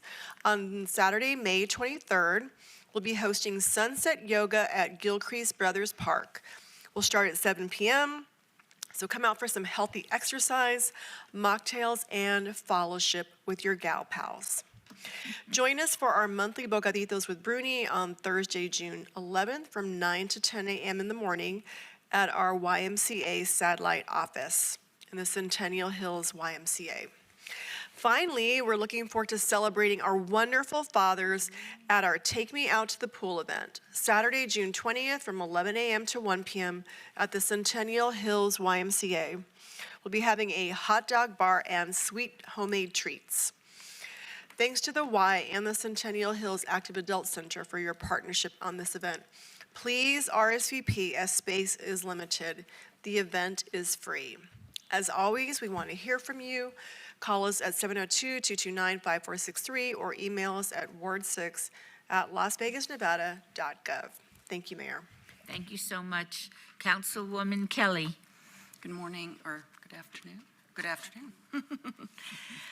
We've been busy in Ward 2, and we started off on May 5th with a tour of the LGBTQ Center of Southern Nevada and their medical center. Bob Forbis, who many people know, and I know many of us know here or knew, was the impetus for the center, and he was an early mentor of mine and a former chairman of the chamber, and it gave me such joy to see how remarkable what they're offering at both the center and at their medical center. It was just to support members of our community. So I really want to thank their team, John Waldron and their team, for the meaningful work that they do every day to support Southern Nevada. On May 7th, Ward 2 staff attended the Great American Challenge Awards recognition event, and you'll see Dr. Malik there, along with Christina Dugan. It was an honor for us to be able to welcome them. And what I learned, and I didn't know this, it was founded by Claire Tobler, who was from Boulder City in 1983. And, you know, one of the fascinating things about this job is all the stuff I keep learning, and this just made me so proud. So I wanted to congratulate Ward 2 schools, Clarence Piggott Academy of International Studies in the middle school, for their hard work on their academic achievement to be recognized as a recipient of that award. The following week, I love my constituents, and so I had the opportunity to attend the Buffalo Coalition Community Meeting, and these gals that day were, you know, they're just so, they meet every Thursday. It astounds me. They're not even a homeowners association, but they work really hard as a neighborhood association. They're very active. I know our staff knows them well because of their activity. I appreciate how the staff works with them. They always have great ideas, and I admire their commitment to their neighborhood. They're really a model of engagement, and it makes me proud to have them in Ward 2. I went out to the west side, the historic west side, and got to visit the historic west side urban farm. I went out with Dr. Malich, and it was for a tour of a few things. I know you all know about this urban farm, but it was my first time visiting. Makes me very proud, the things that we're doing in the city of Las Vegas. And I'm hoping to be able to see some of the other great things we're doing in other wards, because it makes me a great ambassador for all we do in the city, and their ability to increase food access where there's food deserts and affordable, and the fresh produce that they give to the community, particularly Ward 5 residents, is very inspiring. Then it was on to the historic West Side School, a beautifully restored landmark that now serves as a cultural and community hub. I got a chance to really appreciate the historic preservation we're doing there. It is beautiful. There was a community room that has a timeline, it has a mural, it has photographs. I'm involved in several organizations. That's a great place to have a meeting, and it made me again so appreciative of what we offer as access for our community groups and things. And then we ended our tour with a visit to the Jewel of Ward 5, the Westside Educational Training Center, inspiring to learn about the hands-on training programs and partnerships that are helping connect people to meaningful careers and long-term success. There's the modeling I'm doing with Dr. Mugic there, but really enjoyed that.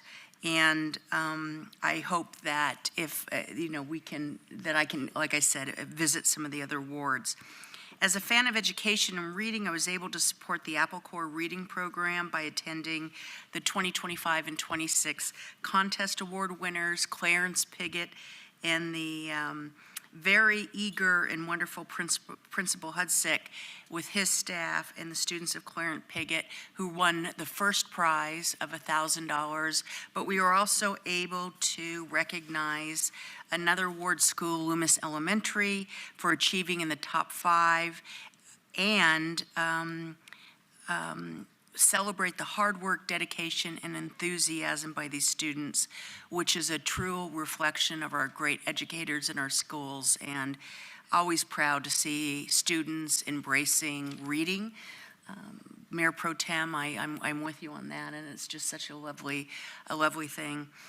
It was an honor to present a proclamation recognizing May 14th, 2026 as LGA Architecture Day. I was there with my friend and great Las Vegas citizen, Craig Galati, and his partners. It's a wonderful Ward 3 business, pardon me, yes, I appreciate that. And I was a former client of LGA, happy to celebrate their strong 40 years. And there, as Craig said, it's just the beginning. So creating great, well-paying jobs and all the stuff that they do. I also, yesterday I had the chance to participate in a groundbreaking for Angel Park, maybe my only groundbreaking. It was fun. Huge crowds of just us. But everybody gets excited about new parks, but what's great about the maintenance we do and the expansion of offerings is that the city is, under the leadership of Maggie Plaster, is very, very much in tune with always trying to develop and expand what we're doing in our existing parks. And so this park is getting a splash pad.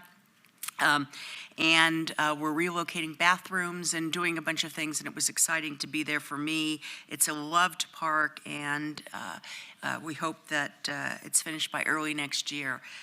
I'd also like to highlight one of our small business spotlights, the Salty Moss. I had the opportunity to speak with them at Bruce Trent Farmers Market this spring, and this environmentally friendly business makes product from sea moss. Always love the innovation that comes with small business entrepreneurs.